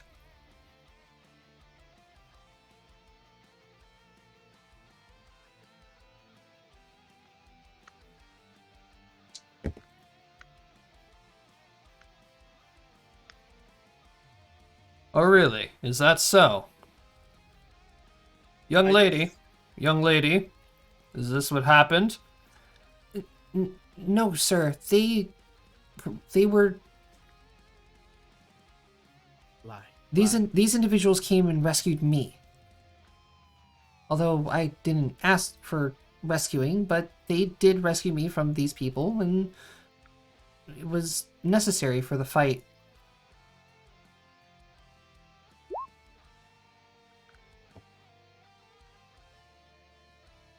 Yeah, what she said. The captain's gonna shove this guy into this guard and yell, "Cuff him! Grab the survivors!" Sorry about the mess. All right, so these guys are going to gather these 3 and start making their way down the alleyway. This one's going to step forward, rifle drawn, directly at Drac, and say, "You there, in the bush. Step out." The hands come up out of the bush, and then I stand up. Ah, so you did see me. I'm with them. It's just, you know, He's Yeah. a little timid, the guns. I'm assuming that you all must understand the seriousness of this situation. We have two dead individuals, 3 in custody, and then the rest of you. Absolutely. I believe we'll cooperate in any way we can. Very well. If you choose to cooperate, then I would have to ask that you all remain in the city until we are done with this investigation. But may I recommend... No buts or No. excuses. Just let the gentleman, the gray one, calm down first. He's kind of in a stupor. He would have dropped his rage already. Oh, okay. You 5 are not permitted to leave this city until we have an official statement. Okay. wasn't planning on leaving anyway, sir. As my hands are still up in the air. I've been getting back to the guild later than expected. Now, where is it that you are all staying? I read off the name of my inn. Whatever that is. The elf girl rattles off the inn that she's staying at. So you're all staying at different parts of the city, then? Seems I so. reside within the church system.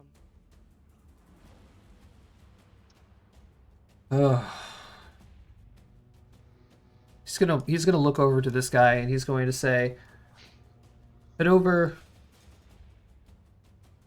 to the Swallow's Nest. Tell them that they have 5 individuals coming. Individual rooms would be precise. Guy's gonna nod his head and he's gonna make his way out. Your sleeping arrangements have been changed. By the guards associated with the Queen of Myril and the city of Ashala, you are hereby going to be staying in the Swallow's Nest. So that way we can keep a closer eye on you. May we gather our effects from our other inns first? You have 3 hours. Alright, noted. They're going to begin making their way down as these guys are cleaning up the bodies.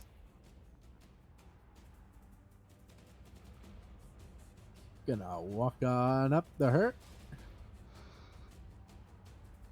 She's like crouched down and like wrapping up her instrument again. Well, I believe first apologies are in order. I guess we did kind of overstep. I'm kind of like hushily whispering this. Little. You guys did more than overstep. Whatever. Let's just come with me. Do you know? Okay. Do you know who those people were? No, I don't. Okay.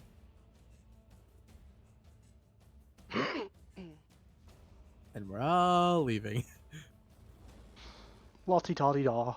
La-di-da-di-da. La-da-da-da-da. Ooh, new scene. New scene. Just pretend that it's nighttime. A little Yes. trick: if you add a dark black aura to a token on the screen and then make it the size of the page, get a nice overcast nighttime feel. Yeah, it's whatever at this point. Just the 5 of us. We can make it if we try. All right. So, in the aftermath of the battle, you all are following this elven girl through the city, and eventually make your way to a little bit of an open area. And such, when she finally stops and turns around and says, "Thanks for the help." I wasn't. Yeah. I didn't think we were going to start outright murdering them. I was trying to only subdue. Oscar's, Maybe you threw the first spell. Oscar's just gonna shrug his shoulders and say, "Eh, they deserved it anyway." Well, I did non-lethal damage, Cody. Regardless, you threw the first spell. I did say subdue, not kill.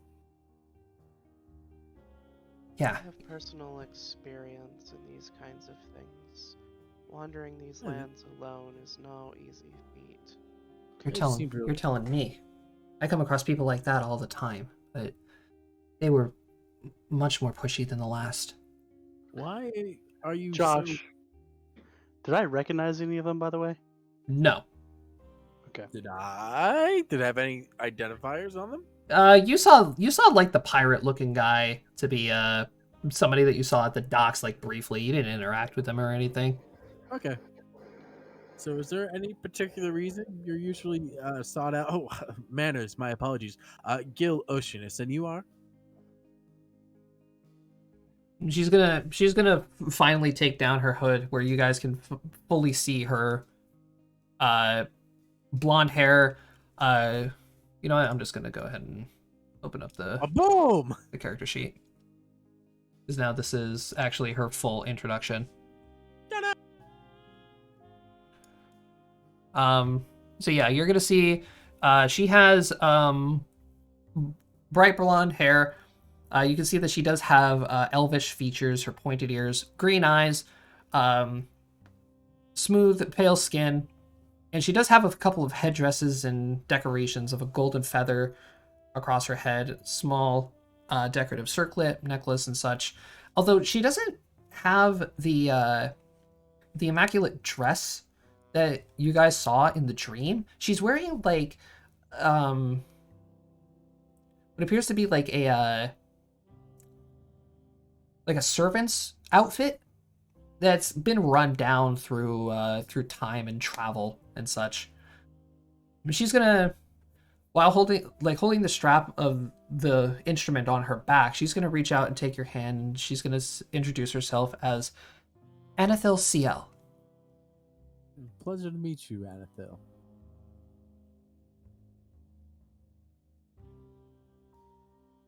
Now, I believe this is not the full time to ask. You're asking about the dream, aren't you? Absolutely, we are.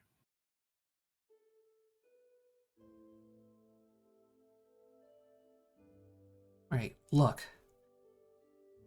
It's really difficult to explain. And you guys might not even believe me, honestly. We have all night. Oh, We are technically, trapped in the inn with you now. we have 3 hours to get to that inn first after we all get our effects, but yes. Then how about we wait until we actually get to the inn, and then I'll do my best to explain. Agreed. That sounds lovely. Well, I'll see you all at the Swallow. Does anyone know actually where that inn is? The Swallow's Nest. It's a moderately sized inn, about a few blocks away from the guardhouse. Oh, okay. Well, that's really easy enough to find. I would tell them where it is, considering I've been in this town a little bit. Yeah. I'm normally never far from the port. All right. So about an hour and a half to 2 hours goes by, and you guys gather up your stuff and make your way into the Swallow's Inn, or the Swallow's Nest. I have to do something in between. Okay, what would you like to do then? I have to go back to the serpents. Okay. Yeah. Rolling throughout the town. Make me a luck roll, actually. All right, one That's second. being paid off now. Something like that.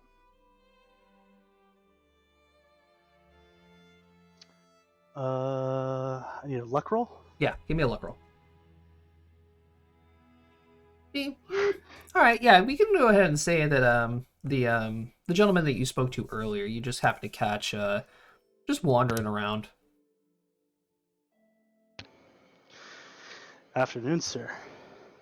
Afternoon. Sense of time seems to be off. Darkness has befallen of us. Yeah, sorry. Crazy evening. I have a bit of a situation on my hands. And that And may be. I may need some help getting out of it. I got caught up in a scuffle. 2 men died, and the guards just so happened to catch me. I don't know if I need extraction yet, but I have coin if it does come up. Just wanted to give you a heads up beforehand. Tell me everything that happened. And I relay the details of what happened and describe the guard captain that approached us. Ah, Aegis. Yes, he is rather a difficult one to go through. Well, you did come to the rescue of that young girl, so perhaps he might be able to show you some bit of mercy. I'll have one of the syndicate survey the situation. If things do get bad, we'll get you out. I appreciate it. Thank you. You have a good evening. You as well. And then slip back into the shadows. Covering my ass, guys.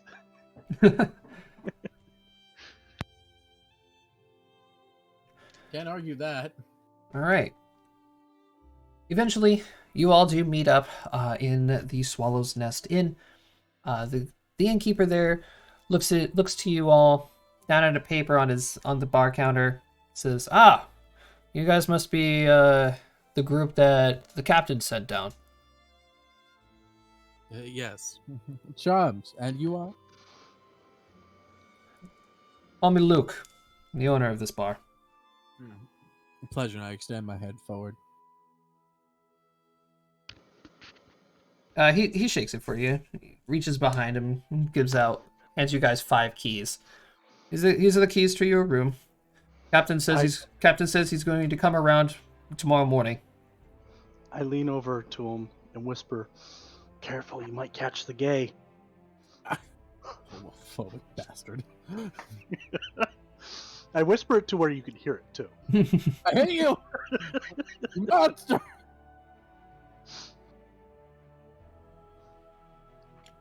You damn. So he's just gonna look at you guys weirdly and say, "Right.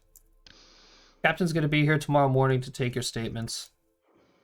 Anytime that you want to leave this inn now, you have to clear it through me or my wife." Fair enough. Can we have alcohol? Yes, all the commodities of the inn and bar are still available to you. Splendid to hear. We'll have food and drink. And I drop 5 gold on. Well, how much gold would I have to drop for a drink for each of us and food? 10 gold. 10 gold? All right, I dropped 10 gold. Thank you very much. Very well. Would you like to have that sent to your individual rooms? Actually, send it to his room, and I point at Gil. Oh. Very well then. Thank you very much, good sir. We hope not to impose upon your inn for too long, though. Why you say that? They're being paid for this. That is absolutely valid. Yeah, exactly. I didn't think about that. I just thought it would take away from his customers. But you're right. Nothing beats government contracts. Oh, we will have to pay for it as well. Oh, I'm most going to make the most innocent-looking face that you could ever potentially see a small child make While holding a scythe. while holding a scythe. And I'm going to go up to Gil and hold on to his arm. And with baby doll eyes, look up at him and say, "I guess we're meeting in your room then. I'll follow you." Oh, Of course. Now only the woes of woman worked on me, and I start walking. I forgot about the small child. Change hers to an apple juice. I kind of figured. She's totally not doing this to play at the she's a woman side. She's trying to play at the heartstrings of, oh, this is a poor sweet child. Yeah. Who carries around one of the deadliest weapons ever designed. Gil, also great for farming. Also Gil is great still for farming. Yeah. Gil is still completely unfazed and starts walking and gives everyone a key. All right, so each of you are granted a key that is right next to each other in a line. You all meet up in the middle, and that would be Gil's room. Hello. So you all pile in. It's a It's a simple room. It's, I don't know, maybe 10 by 10 feet by 10 feet. Bed, dresser, chest for your stuff, a desk, lantern. You know, the commodities. I expected broom closets. May I make a suggestion? You all go into your rooms and grab the chair. I assume there's like a chair in like the room, like a desk chair. Like a Oh, stool. I thought we were gonna do a dream circle where we all sit around and hold hands. Anathel's gonna look up at you and be like, "Really?" If you could see me underneath my mask, I'm smirking from ear to ear. Regardless, I sit down on the bed. I believe, first off, introductions are to be made. And secondly, we are to get an explanation about this lovely, interesting, and bizarre set of circumstances that we've been so welcomely thrusted inward to. Careful with your uses with thrust there. Oh my god. You know, I am more than a gay man. Of course, but you know, that's the only thing I know about you, so it's the only thing I could poke fun at. Perhaps you could tell me more. All right. So you guys proceed with gathering the chairs in each of your rooms, making a little circle and just sitting down, chilling. And, you know, I'm gonna skip introductions because everybody knows everybody now. Mm-hmm. Yep. And then Anathel's gonna sit there, kind of quiet. Just goes, all right. So I'm gonna put this in the simplest ways that I could, because I'll be completely honest with you. I don't know everything myself. Okay? I have this weird condition that gives me really weird and bizarre dreams. It's called magic, Anathil. Two of us have it. No, it's not magic. I know it's not magic. It's something different. But the strange thing about this whole situation is usually when people are in my dreams, they don't remember it when they wake up. 4 of you remembered the dream and actually were able to interact with each other in the outside world, which was not what I was expecting. Explain a lot. Weren't you the one that told us to meet up? I did, on the off chance that maybe one day it'll work, but this is the first time in my entire life that it actually worked. So we're not the first to be in this dreamscape of yours? She shakes her head. Under these conditions? She shakes her head no. I've seen many people in my dreams, and sometimes some of them even the next day. And when I approach them and ask them and say, "Excuse me, if you know who I am," they always look at me questionably and say no. Hmm. Not growling because of that. I'm having some technical issues on my side. Well, that is quite perplexing. We are the first 4 individuals to actually remember the encounter in the dreamscape. But what of the other 3 who were in the dream? Do you know them? I don't. I never met them in my life. Hmm. But The woman with the tails, the man shrouded in darkness, and the gentleman who was quite good looking, wielding a trident.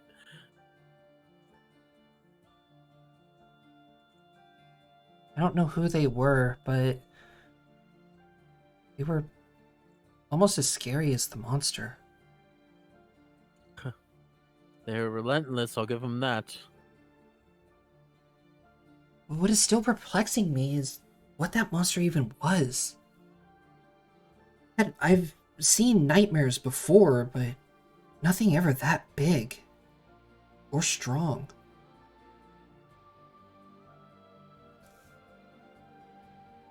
Maybe it's my only assumption is maybe it's a prelude to something. But there's no evidence backing it up. Regardless of the dream, though, what of the interaction earlier this evening that has landed us here? You said that's happened to you before, where individuals have approached you in the street and tried to coerce you into their service.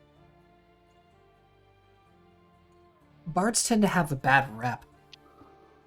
That and she's an elf. Half elf, actually. Well, that's true, but we're in Myril, the capital of elves. it's They're not Myril. uncommon. We're in the country's Myril, right? Yes, Thank you. this is Myril's territory. Yeah, we're in Myril, so elves are the most common race here.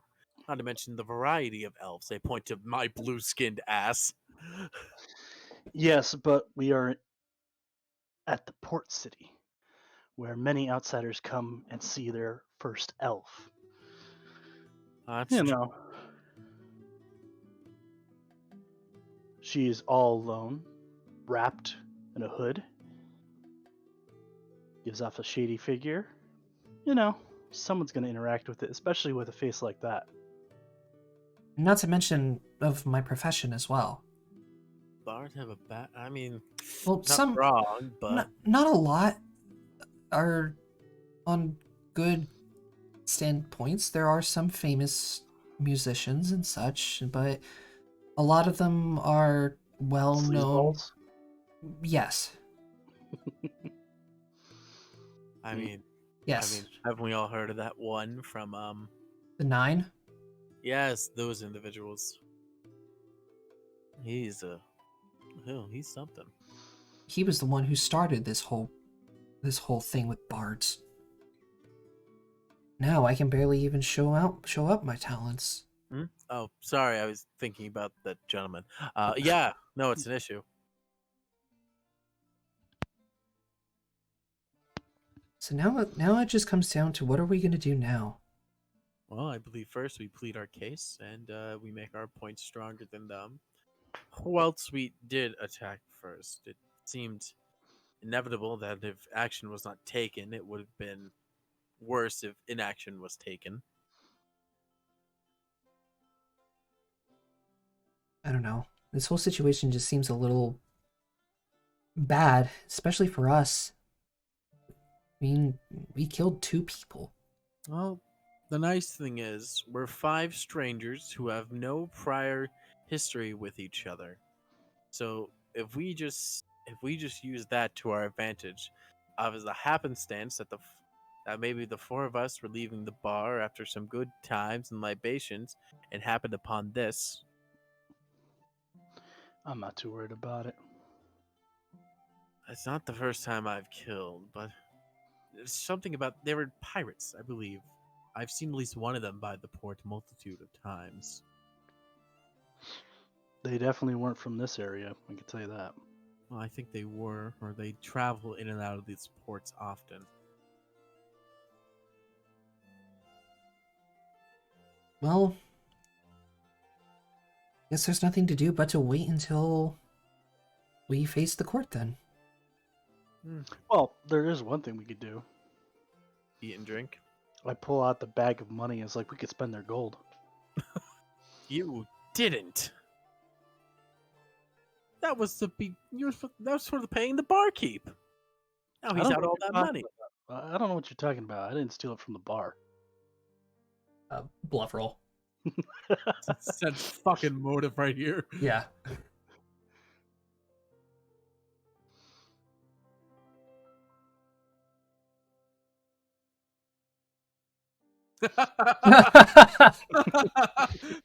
I'm a good thief, not a good liar. What The were we person calling? you have- What were we calling you again, Cody? Drac. Yeah, Yep. Drac. Drac. I'm gonna have to write that down because I'm gonna forget it otherwise. Yeah. Now, Drac, please stick the thief, not lying. And as much as if you took it off of them, I would be less imposing of returning it. But you stole it from a person who's trying to run a business. It's still their mean, bill, the not amount- mine. Well, I The mean, amount of gold that they had spent at that bar is nothing compared to what that tavern owner is going to make this night. I wouldn't be so hard up on it. Besides, if we need bail, well, that could potentially be bail. oh please, he's gonna be making more money than ever, especially with Louise playing. Of course, he had to call Louise. Why do I feel like you do not like Luis? He's I- competition. Well, yeah, he's competition, and plus I know him. Fair Know enough. him wink wink or Ew, think no! I Gross! was about to say, I think that's a professional thing there. mm, Didn't we just talk You're about no how bards fun. are having a bad reputation? you're no fun. I mean, I can be fun. Don't get me wrong. But we're I'm in a not bit talking to different- you. Oh, And with that, I'm gonna go to bed. apologies, Anathil. Sorry, I'm a bit of an asshole. All I need to say is, you all better come up with something convincing. I'm used to Yeah. spending time out in dark alleyways and in the cold catacombs of churches. I'd very much like to not know what it's like to spend time in a jail cell. Well, you all know how good I am at lying. Not I mean, we particularly. just need to get the story straight. We, as a random group of individuals, happened upon these individuals accosting this young lady here, and then we did our job as citizens to attempt to subdue, but they made it impossible, which sadly ended up in two of them being killed. And when they ask who struck first, Well, there's no really way out of that one. I will formally say that I struck first, trying to move attention away from the young lady being accosted. But my attack was just initially for subduing. Knocked the person prone and tried to subdue them by tying them up. An act of suppose I had aggression is an gotten act of a aggression. little bit carried away. Yeah, just a little bit. Especially you, sweetheart. You definitely got carried away. It's true, an act of aggression is still an act of aggression, but the intent behind that aggression is what it's all about. I'll tell you what, the way you. I don't know how to explain it other than decapitated that gentleman. You're quite skilled with that little toy you got. Remind Who me, Well, never. it has been sharpened against the blood of countless foes. Almost How over old 100 are years you? now. I am 16. This is my great grandfather's war scythe. Is he the one to taught you how to wield it? No, Matt, no. Matt, That make was me a the perception several roll. years of Okay. wandering and defending myself against creatures and bandits alike.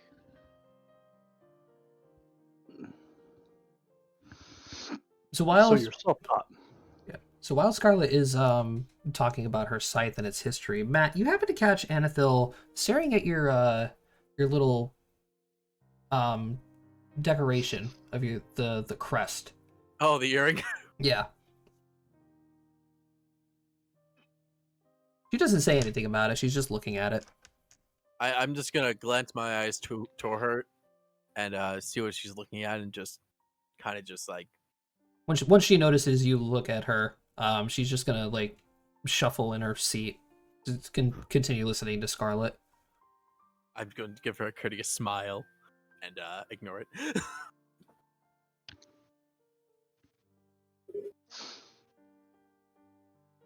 Well, let's still. We have a long day ahead of us of just dealing with the government. Why don't we all eat, have a little libation before, and call it an evening? Sounds like a good idea. So, as time goes on, the food does eventually come up to your rooms. You guys share a nice meal together and eventually disperse into your rooms, getting ready for your questioning by the captain the next day. And that is where we are going to call today's session. Bop, bop. All right. Well, I hope you all enjoyed. And I have to get my voice back on track for narrating and talking so much because my God, does it hurt. So, gentlemen, I welcome you back to Avalon. And it's shaping up to be a very interesting one with very interesting characters this time. Can we appreciate how like none of us use normal weapons except for Brady? Yeah. A trident, a scythe, a meteor hammer. Yep. All right. So, chat, thank you guys so much for hanging around, and I hope you all enjoyed today's session. Next week, we will be continuing the culmination of Avalon with session 2 at 6 p.m. Eastern Time. Make sure to be there. Gentlemen, if you have anything to say before we go. Let's get this bread. Thanks for tuning in. Oh, yeah. All right. So I will return to you guys in just a second. Alrighty, chat. Oh, damn it. Sir Nestor, I owe you 10 push-ups. Thank you, good sir. So let me go ahead and get those out of the way. Again, you guys aren't going to be able to see me do it, but you just have to trust me. Oh, God. 1, 2, 3, 4, ow, 5. I hit my head. 6, 7, 8, 9, 10.